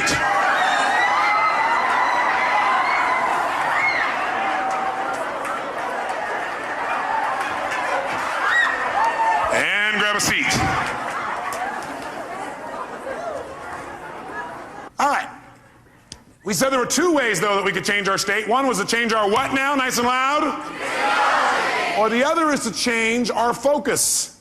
Change the way we're representing things to ourselves. Like picturing things in our head is one way we focus. Somebody doesn't show up on time, we picture in our head, I'll see why, because they're out there messing around, because they don't care about me, because this and this and this. Another way we focus is by what we say to ourselves. We represent, oh, well, they're not doing it probably because they don't really love me. And we talk to ourselves in certain ways. We get all these negative feelings. But if we change what we focus on, we change what we feel. If you think of something you're afraid of and you focus on it, will you feel it? You bet. If you wanted to feel depressed right now, how many could pull it off? No problem. How would you do it? You remember, don't you? A little reminder here. Just put yourself in a lousy physiology. Or, easily, another way you could do it, of course, mess up your biochemistry, eat in a way that drops your blood sugar through the floor. Or else could you pull it off? All you have to do is think of something that once happened that made you feel bad. Something from the past, and remember it again. That seems very intelligent, doesn't it? And feel bad about it once again. How many of you would go to a movie that was terrible over and over and over and over again? How many would think that would be real intelligent? Let me see your hands. If one of your friends said, yeah, I'm going to this movie, I hate it, it sucks, I'm going back there again. You go, how many times have you been to this movie? About 4,000. What would you probably ask them? Why would you go back there? Well, because I have to. Would you believe them? I don't believe you either when you tell me that. But I always believed in you because I know you know better. You don't need to go to those movies anymore. They're a bunch of myths anyway, made by poor directors. Lousy writers, lousy producers. You're a better producer, director, and writer now. You're probably even a better actor or actress. So why not create it the way you want it instead of seeing the same old movies over and over again? Most producers I know don't sit and watch their worst movies over and over and over again and feel bad about them again. What most of them do is they go, that was part of my learning experience. Time to move on. How else could you feel bad, by the way? You could do it currently, couldn't you? All you have to do is think of something you think you've lost that maybe hasn't even happened. Right? Or think of something that you want but you're not getting right now and feel bad about it. Or you could think of something that hasn't even happened yet and feel bad about it in advance. Couldn't you do that? Like, oh my God, and focus on what if this happens? Oh God, it feels terrible, oh gosh. Remember, a coward dies 1,000 deaths. A courageous man or woman only once. Because the coward runs it through the head about 8 million times and feels like they're dying 8 billion times. If you have any faith, any courage, then if it really ever does happen, you'll just deal with it once. You feel the pain only one time instead of stacked over and over and over and over again. If you want to feel good, could you do that? Sure. Would a producer go back to some of their best movies and see them again, do you think? Yes or no? Would they even share some of those movies with their friends? You know what some people do? Some people actually take the worst movies of the past and go share them with their friends, their worst movies. Tell them all about all the gory details of it. And the friend goes, yeah, that's really great. Yeah. But see, a real great producer director shows them their current films, shows them some examples of films that are about to come called previews, Previews are rather exciting usually. Or they show them the best films of their past and share those with them so that people get to enjoy more of their life. Maybe even learn something. Who knows? But you could remember something that once happened that was great, feel good about it. You could think of something right now that you could feel great about, or you could think of something that hasn't even happened yet and feel good about it in advance. What determines what you focus on, though, is one thing: the questions you ask yourself. The questions you ask yourself determine what you focus on in that moment. What questions you ask are usually controlled by your beliefs. Because you could ask any question, but unless you do it consciously, you'll just ask the same questions that are in alignment with your old beliefs, your old BS, belief systems. So the bottom line is we've got to ask better questions. And I will tell you the question I want you to learn to ask the next time you get upset with someone. This is the first question I would ask myself if I were you. What else could this mean? What else could this mean? I will know a person is intelligent when I say this and this happened. I started to get upset, then I thought to myself, well, what else could this mean? You know, maybe it doesn't mean what I think it means. Maybe they weren't really being harsh. Maybe what it means is they're stressed. Maybe what I'm hearing from this person about what they said about me is not true. Maybe what it really is a distortion. Not that they mean to distort, but it's a distortion. Maybe what I've heard this person said about me is a deletion. Maybe this person is generalizing. Maybe this person heard it through somebody else. Maybe that person misinterpreted what I said. Maybe this whole thing isn't accurate. Maybe it's accurate, but they're stressed. Maybe I'm just stressed right now. Maybe what this really means is I'm stressed and I need to get more resourceful and be more loving. And I can handle this. Maybe what this means is it's a chance for me to go to the next level. What else could this mean? You're only upset when you've decided on a meaning that creates an upset. So if you're feeling upset, what else could this mean? Because again, how many of you have ever thought something meant something and been upset about it later on and found you were wrong? How many have done this? So wouldn't it be smart as a first step to always ask, what else could this mean? And search for other possibilities. See, with my friends, I always do this. If I care about somebody, I always do this. And what I've learned to do is even with people I didn't so much care about or didn't even know. What else could this mean? See, that makes your whole life open up and expand. See, once you think you know what everything means, you're in deep trouble. Because when you're a kid, you know what happened? You used to have this big giant doorway. But then you became an adult, and you noticed the door. And you started to say, I know how this door works. And you close it a little bit. You said, I know how the world is, and you closed it more. I know the world is, and pretty soon, now you know how the world is. You absolutely know how the world was. See, when you're a kid, you didn't know how the world was. It was just amazing how big the world was. It was amazing how much wonder there was in the world.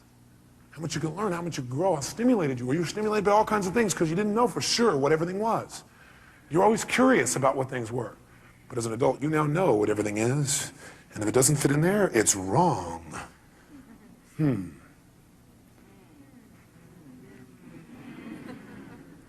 want to open our door back open by saying, well, yeah, but what else could it mean? What else could it mean? What else could it mean? What else could it mean? What else could it mean? Feel a little freer. The other question I tend to ask myself is, do I know everything there is to know about this? Do I know everything there is to know about this? Somebody says something to you, they're really upset with you, or somebody raises their voice. That means they hate me. What else could it mean? Well, it could mean they're stressed, could mean they don't understand, could mean they don't even realize they're yelling. Could mean that they need some support. Could mean what I know it means, it's a cry for help. Could mean that I'm oversensitive right now. Could mean that I react to voice tonality instead of real feelings. Could mean nothing. Could just be something that came and went. Do I know everything there is to know about this? No, I don't know everything there is to know about this. I mean, there's all kinds of things that could be going on. I don't know. Opens your world again. We're going to teach you to do this in a format that makes sense. Now, the thing that happens, though, if we want to be able to really take control of our meaning is we got to pay attention to our emotions. So in your notes, write down emotions. Under emotions, in fact, you might want to write the word negative emotions. Negative emotions. Negative emotions. And then as soon as you write it down, cross it out. The word negative, anyway. What are some of your negative emotions? Tell me what they are. Fear, what else? Pardon me? Hate, what else? Anger, what else? Guilt, what else? Worry, what else? Upset, guilt, what else? Frustration. I got a question for you. Are they really negative? I'm here to tell you there's no way they're negative. Every emotion you've ever had in your life serves a purpose. The problem, the reason it's negative is you've been calling it negative instead of getting the message it's been trying to give you. Every emotion you have, including those you think of as negative, those ones you call negative emotions, I call them emotional messages. I also call them calls to action. All those negative emotions, as you used to label them, are really a call to action. Fear is a call to action. By the way, do you feel that call to action in your body when you're afraid? Yes or no? Does your adrenaline start pumping, your whole system start gearing up? Emotions are a call to action. And the call to action says one of two things has to happen in that call to action. It's a message. Every emotion is a message. A call to action. And the action and the message it's trying to give you is that you need to change either, number one, your perception of this, or number two, your current actions. Every negative emotion you've ever felt is not negative. Now, you may be overusing them, I'll agree with you. You may be indulging in them, I agree with you. You may not be getting the message from them. What's making it negative is you're not getting the message it's trying to give you. But every emotion, fear, frustration, hate, anger, guilt, all of those emotions are here to serve you if you get quick the message. But what most of us do is we just indulge in the emotion. So we never get the message, and that's why it's negative, because it starts screwing up your body, because what it is a signal to act, and you're not acting. That's why you feel sick to your stomach. You're not acting. You just keep on indulging emotion, not hearing the message. So the message is always, you must change something. Negative emotions are saying you got to change something. Either change the way you're perceiving this, change the meaning you've linked to this, change your perception, change your focus, or change your actions. Change what you're doing because it isn't working. That's why you're having that emotion. Don't make your emotions wrong. Appreciate them. Be grateful for them, but immediately then ask yourself, hey, what's the message that my emotion's trying to give me here? What do I need to change? My perception or my actions? Does this make sense? Yes, no? So then, how do we make use of it? Well, first of all, notice this. How do most of us deal with our emotions? Well, most of us deal with our emotions by suppressing them. In fact, before you write that down, actually, I put over here 4 ways to deal with emotions.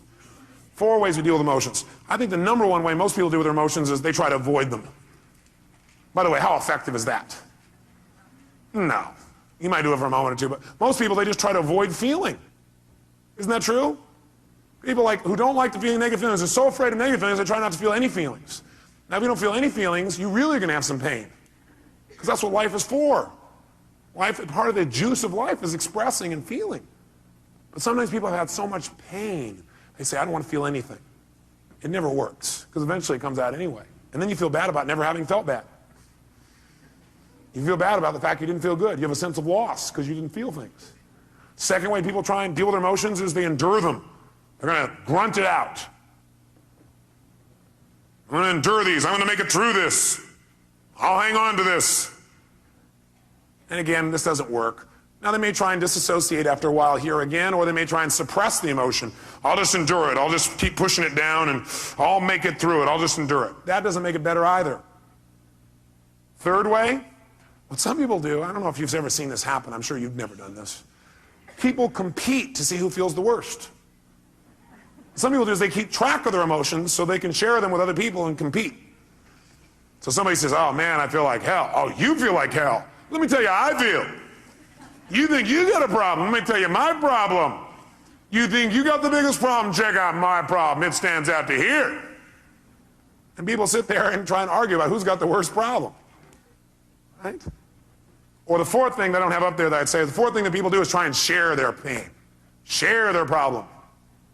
They think, oh, I can get rid of my emotion by sharing it with others. So they try and get other people to feel bad too. That way we'll be friends. We can share in the pain together. We must love each other. Are these very intelligent ways to deal with your emotions, yes or no?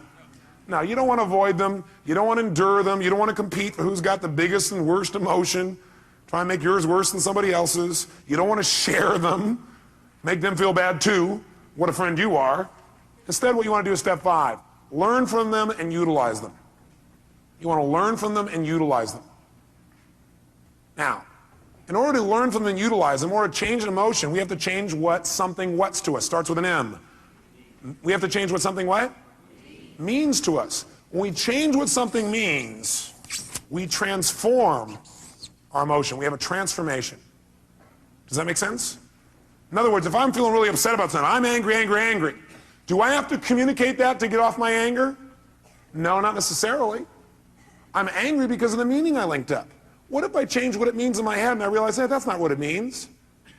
Then will I feel angry, yes or no? Yes or no?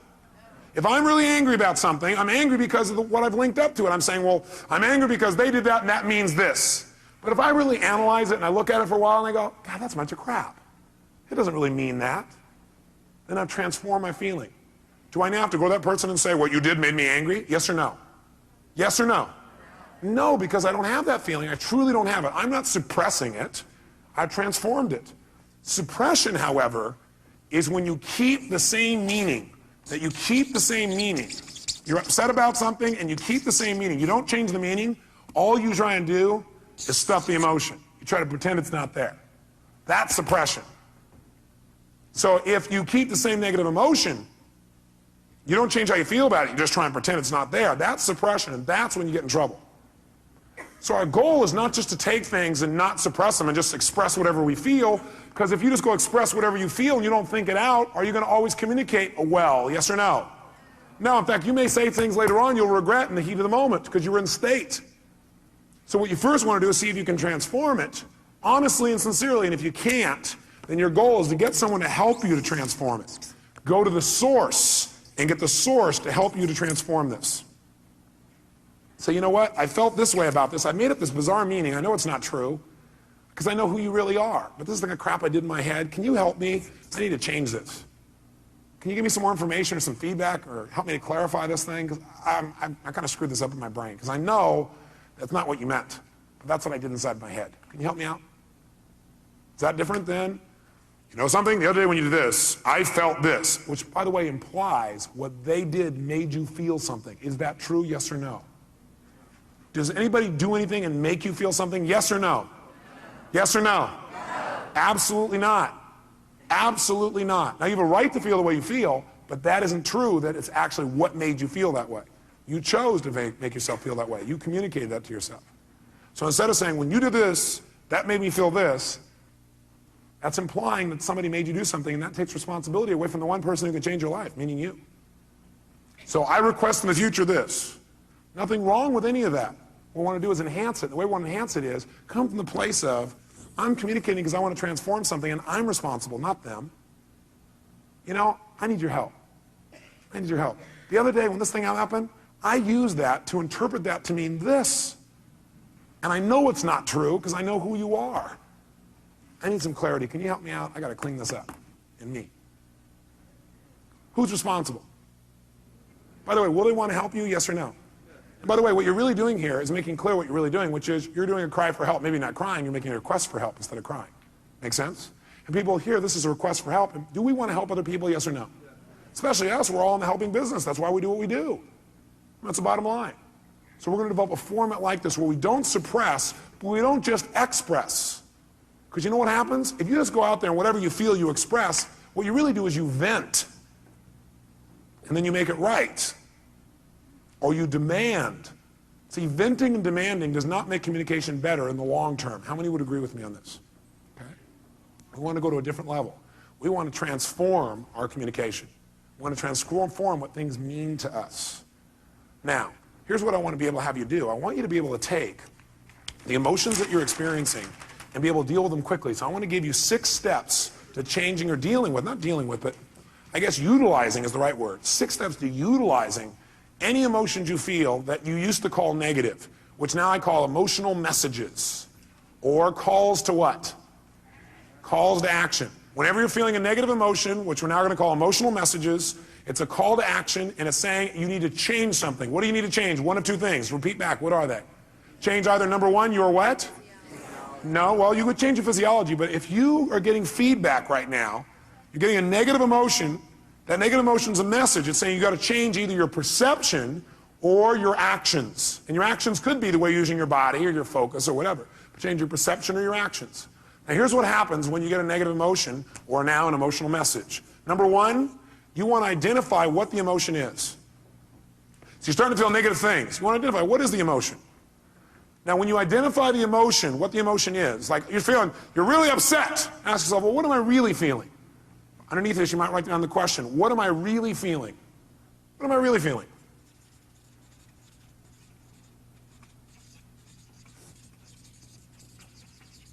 So when you say, I'm upset, you might say, what am I really feeling? And what might your answer be when you say, what am I really feeling? I'm upset with this person. What am I really feeling? I might be feeling hurt. Does that change how you feel in that moment as you identify that? Yes or no? Yes. And when you say, what am I really feeling? You might put a little note in your notes. Use some TV. Use some TV when you come up with your label. Transformational what? Vocabulary. So instead of saying, I'm destroyed, I'm devastated, I'm humiliated, you might say, I'm feeling a little bit hurt. Use TV and use what I call softeners. Softeners are the words like a little bit. So softeners and TV. Here's the second key. Once you've identified what it is, and by the way, usually it's going to be, I have a sense of hurt or a sense of loss. Almost all emotions will probably come down to that in most cases. Is that true? In most cases, not all. Second thing you do, acknowledge and appreciate the message it has for you. Don't deny your emotions. Don't avoid your emotions. Don't suppress your emotions.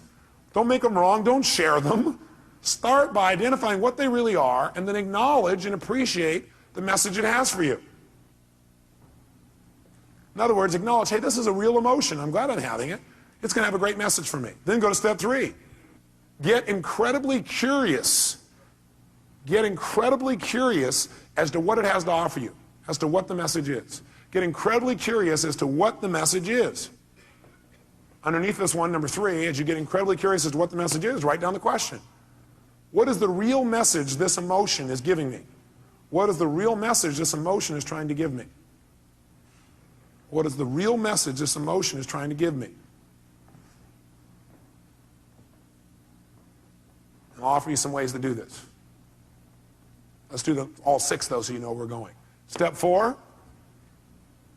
Okay, the question on 3, some of you are still there. Question number 3 is, what is the message this emotion is trying to give me? What's the real message? Number 4, get yourself to feel reassured that you can deal with this emotion. Get yourself to feel reassured that you can deal with this emotion.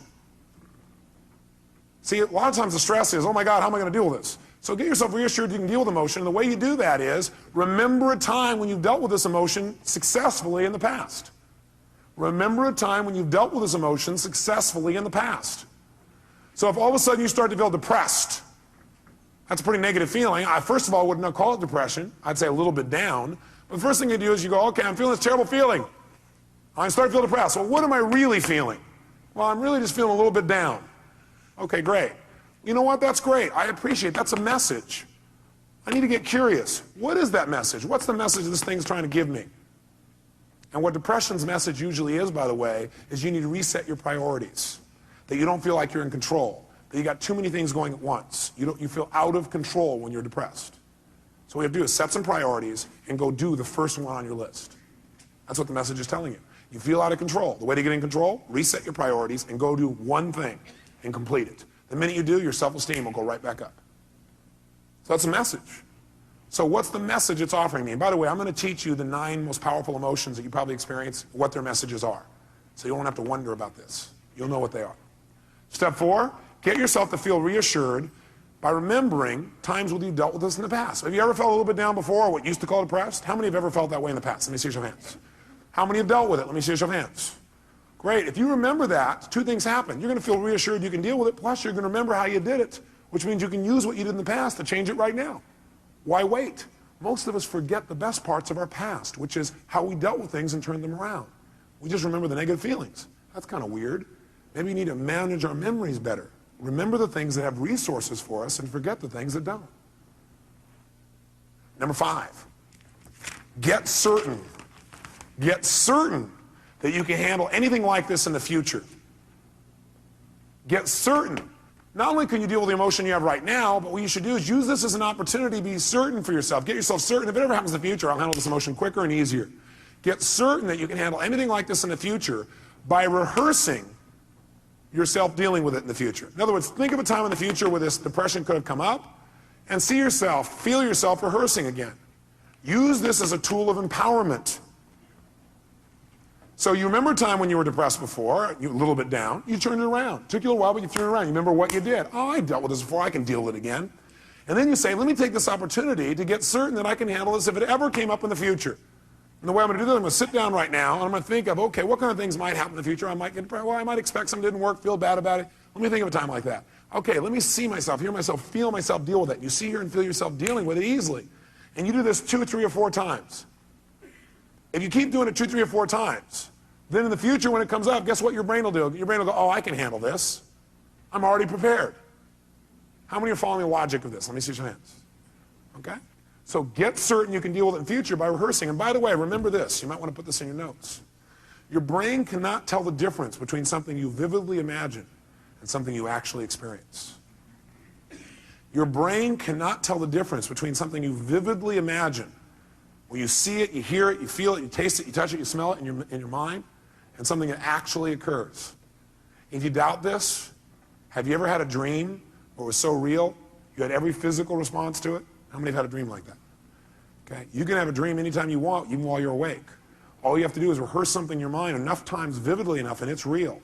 If you over and over again rehearse yourself dealing with emotion easily, then it's real. Next time it comes up, you've already got the programming. You already have the resources to turn it around in a heartbeat. Then this emotional message, it's dealt with for the future, not just for today.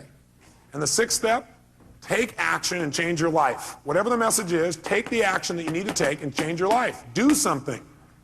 Doing something always will change how you feel. You feel bad because you're not doing anything. And by the way, you'll continue to feel bad until you do something to change. So you do anything, it'll improve you and move you in the direction you want to go. So let's take another example. What's another negative emotion you feel? Let's hear an example, one you felt recently. Somebody raise your hand. Rejection. So what's the first step when you think you're feeling rejection? What's step number one? Come on, guys, what is it?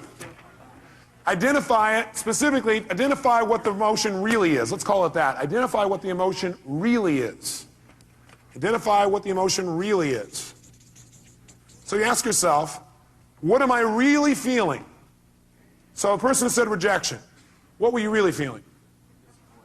Shh, no, let him answer it. That's your answer. His answer was disappointment. Is that different than rejection, yes or no? Yes or no? Yes, and by the way, when he realizes he's just disappointed, it's not as intense as rejection, is it?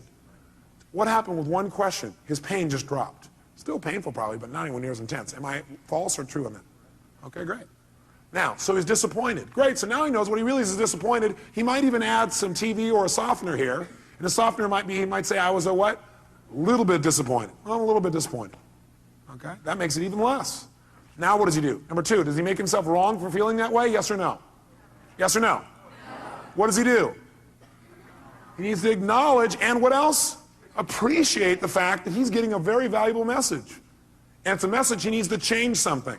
He needs to either change his perception about it so he's no longer disappointed, or he needs to change his actions so he doesn't be disappointed now or in the future. Step three, what does he need to do? Get incredibly what? Like a little kid? What? Curious. When we're curious, do we learn things more? Do we learn better when we're curious? You bet. So he needs to get incredibly curious about what this message has to offer him. If you were really curious, what do you think that message really had to offer you?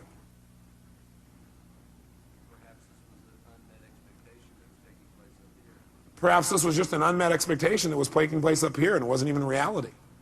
What's happening to his level of emotional intensity right now? How many see that it's dropping? Can you see that? Okay, it's dropping right now. You go, great. Can you remember a time? Next step is get himself what? What?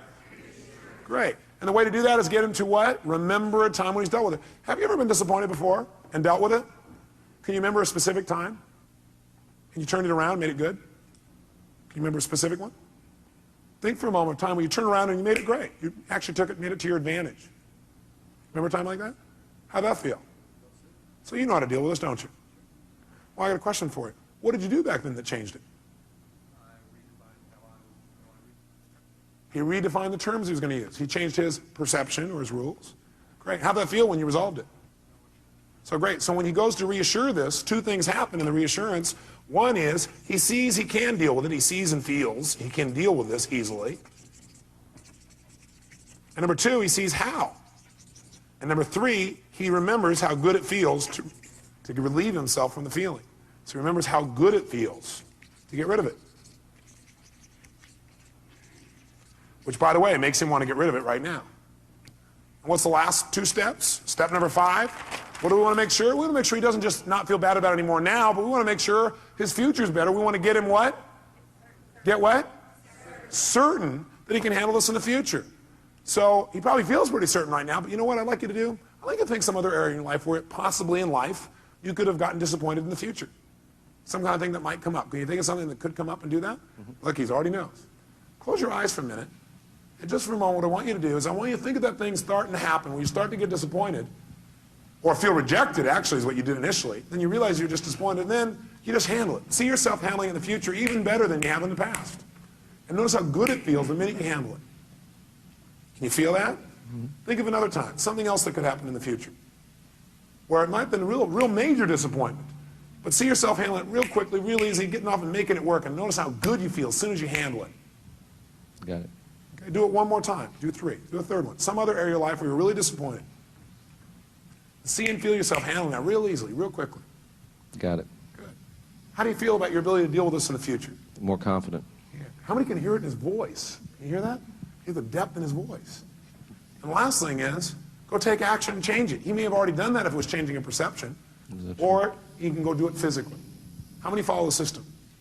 Okay, we're going to do one more. I need a volunteer up here so everybody can see this person, because if you would have saw his face just now, it changed. Somebody who's had an emotion that you really, recently had and it bugged you or created some negative feeling for you. Somebody's got one of those. Oh, nobody in the whole room. God, I don't want to be out there. I know what he'll do. Boy, all these people here are pointing to this guy here. Is that your staff pointing at you, Dr. Bob? Dr. Bob, give him a hand. Yes, indeed.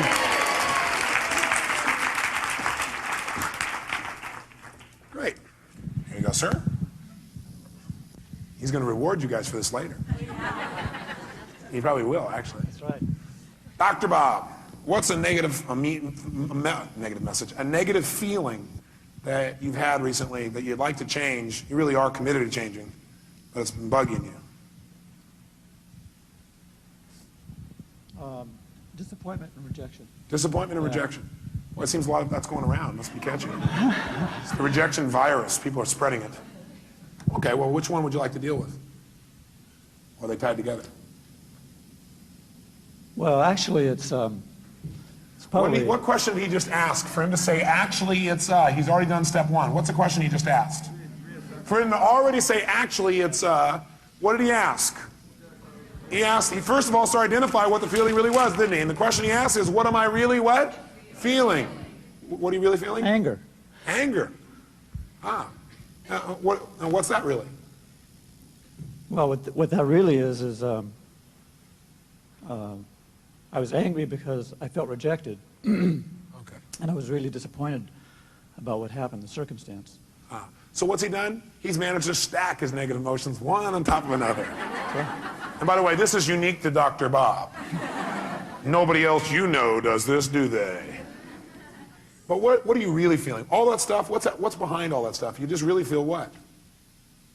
Rejected. Rejected. Disappointed. I mean, it was discounted by... Does he look like a computer that keeps running the same program over and over again? He's a reject, disappointed. He's running right back through the thing. Do you feel hurt? Yes, yeah. Do you feel rejected or do you feel hurt? I feel hurt.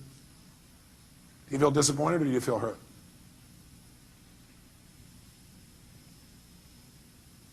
Or do you feel a sense of loss? A sense of loss.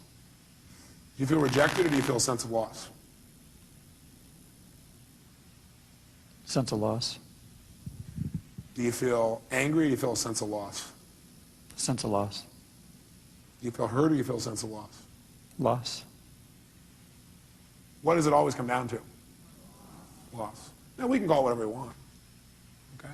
So he's identified it. So, next question is, what do we want him to do? Should he feel bad about having those feelings, yes or no? No, you know what? These are valuable messages that are coming to you. They really, truly are. But what you should feel bad about is indulging in them and not using them. Not learning. You want to feel bad if you don't learn anything. Then feel bad. And then get tired of feeling bad and just decide to learn something. Because you can learn something as soon as you ask, what can I learn from this, right? So right now, instead of making him wrong, what I want you to do for a moment is really appreciate those emotions. Acknowledge the fact those emotions have a valuable message. And then immediately get what? Like a kid, get what? Curious. Get curious for a second as to what those messages really are. What can you really learn from that? What is that message really offering you? In other words, let's go back up to the first one you said, rejection. By being rejected or disappointed, what is that motion of rejection trying to tell you?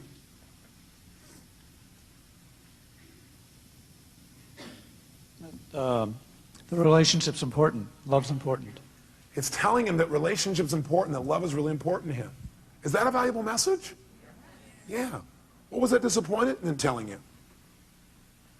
What was the message it was trying to tell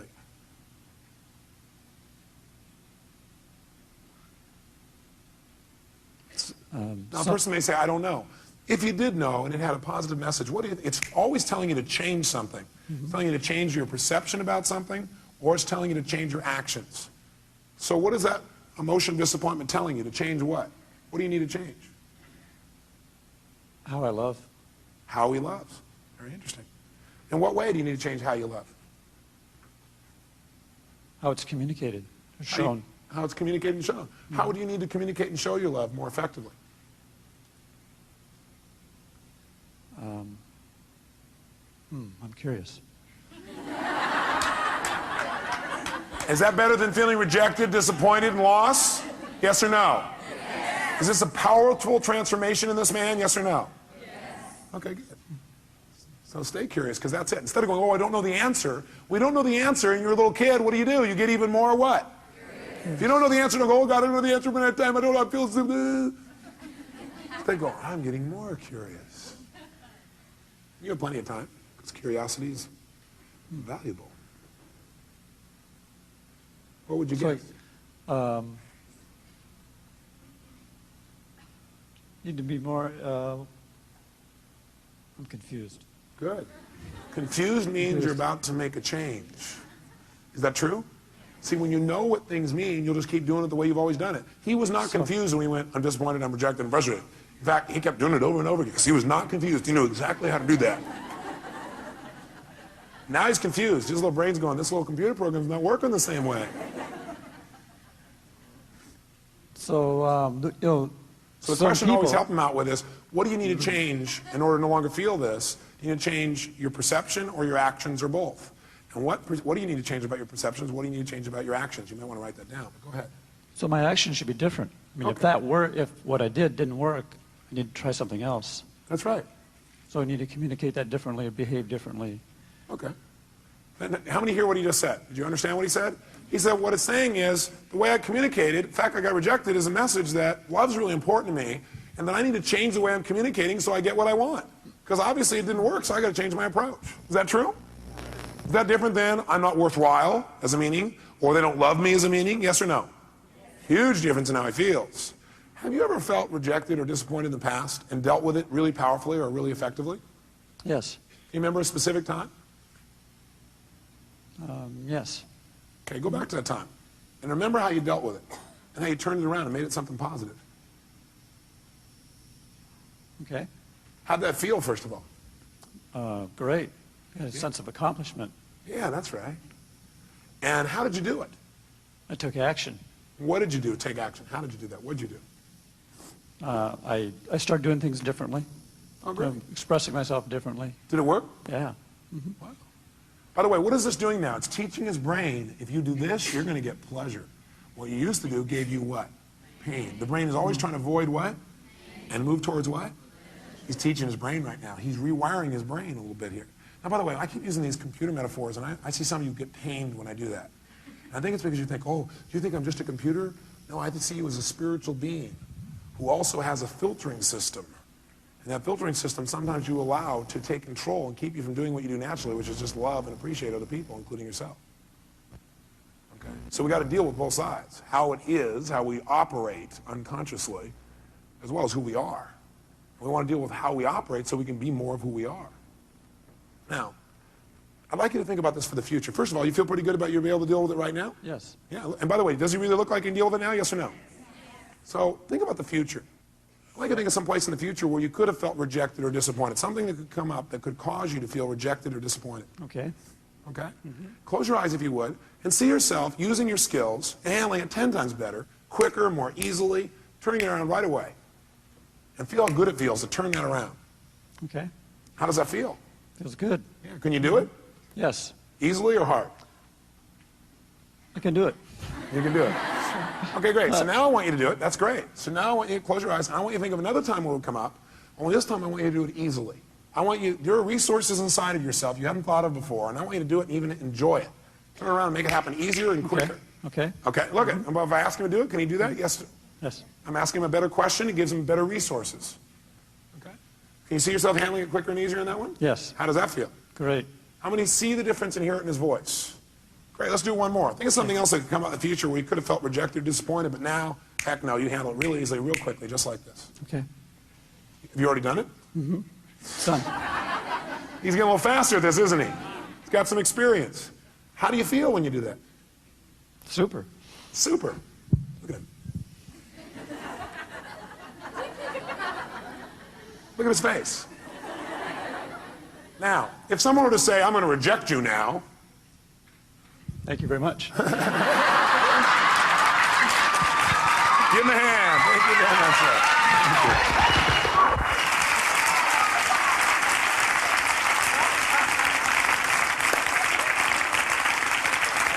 So, I want you to try this. Let me help you another step. Would it be useful instead of you seeing, well, none of you are inside here trying to search around going, what does this emotion mean? I don't know what it means. Let me give you 9 emotions and what they usually mean.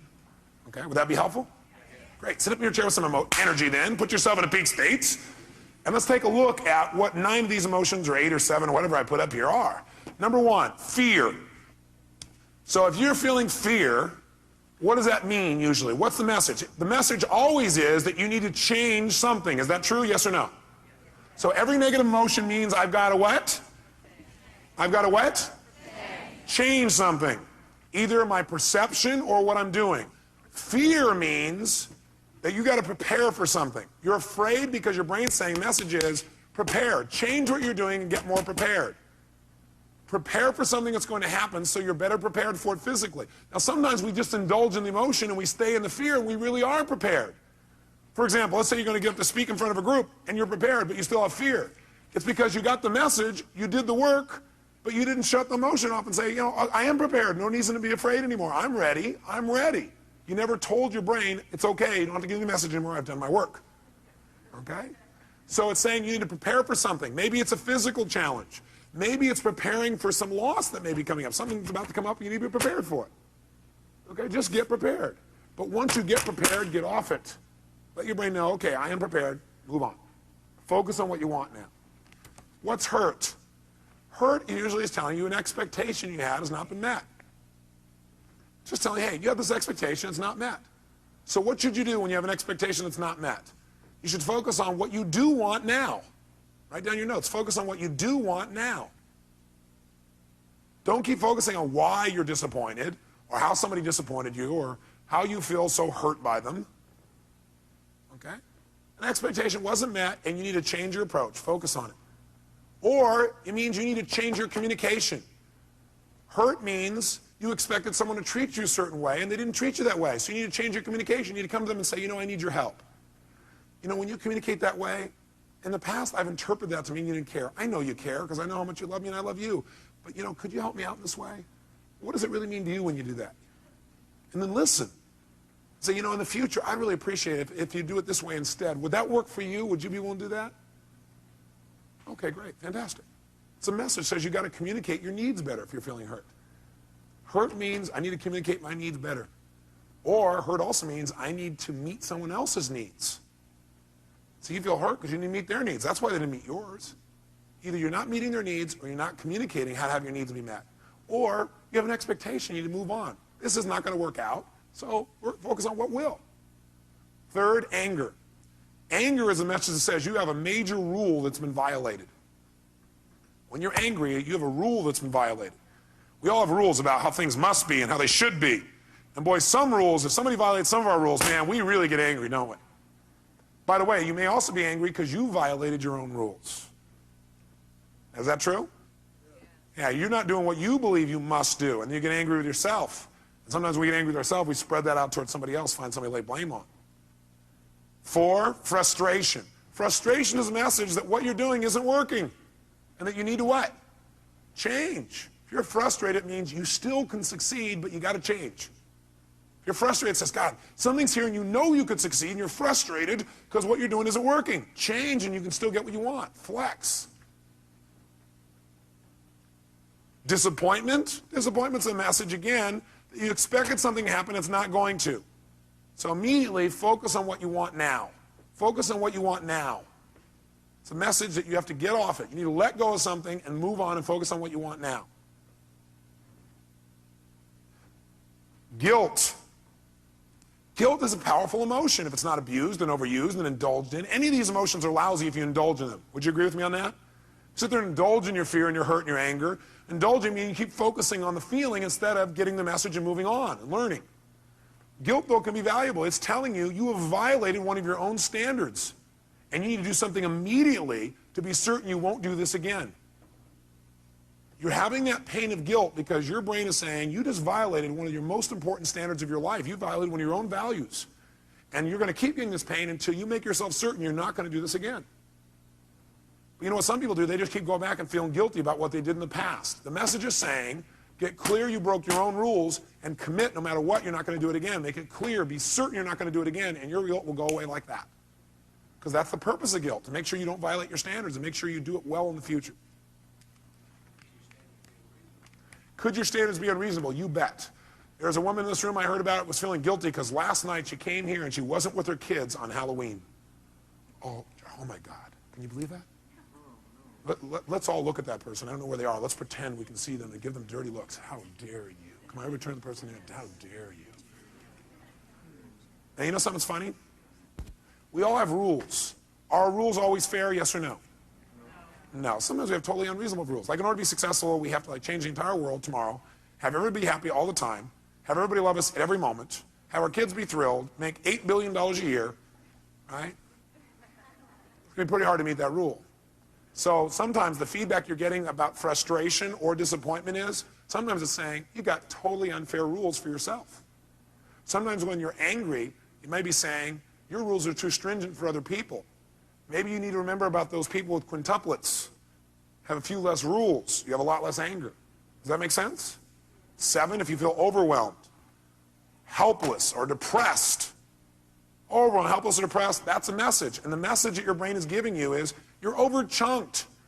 What people usually say is, oh man, there's too much, I got to change everything in my life. You can't change everything in your life at one time. Do it a step at a time. Where do you start? Where you are. Sit down and reprioritize.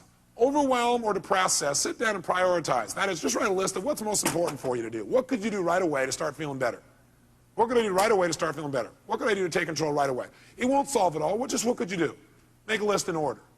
And then go do the first one. Take action. This is saying, overwhelm is saying, you got to stop trying to do everything at once. You need to make a list of what you need to do and do one thing well. As soon as you do that one thing well, you'll feel like you're in control of your life. You keep one commitment to yourself, and all of a sudden you feel good again. You start feeling like you're in control. You don't feel depressed anymore. How many buy this theory? I tell you, if you do it, it'll work. Feeling alone. All that is a message that you need to connect with people. You need to change the way you're doing it. Right now, you're perceiving you're alone. Change what your perception is. You need to change your action. Go out and meet somebody. Go out and talk to somebody. Go out and initiate. Go out and be more loving. Right? So if you're feeling alone, it means, hey, go out. It means you need to connect with another human being. And 9, if you feel inadequate, that's a message that you need to either change your standards because you're being unfair to yourself, or get committed in mastering this area. Change your standards. Some people they feel inadequate unless they're perfect at something the day they start it. How many were great the first day that you ever tried to tie your shoes? Nah. How many of you are confident in tying your shoes now? Can I see your hands? How many are real confident? No. How many feel like, man, you can flat out tie your shoes, no problem? Let me see if hands here. No problem. Why? That's right, because you do it all the time. So you do anything you do over and over again, you get good at. If you're feeling inadequate, it may be because your standard is you're trying to be perfect the first time. You're not going to be perfect the first time. How dumb. Okay? Does this list help you? Yes or no? Great.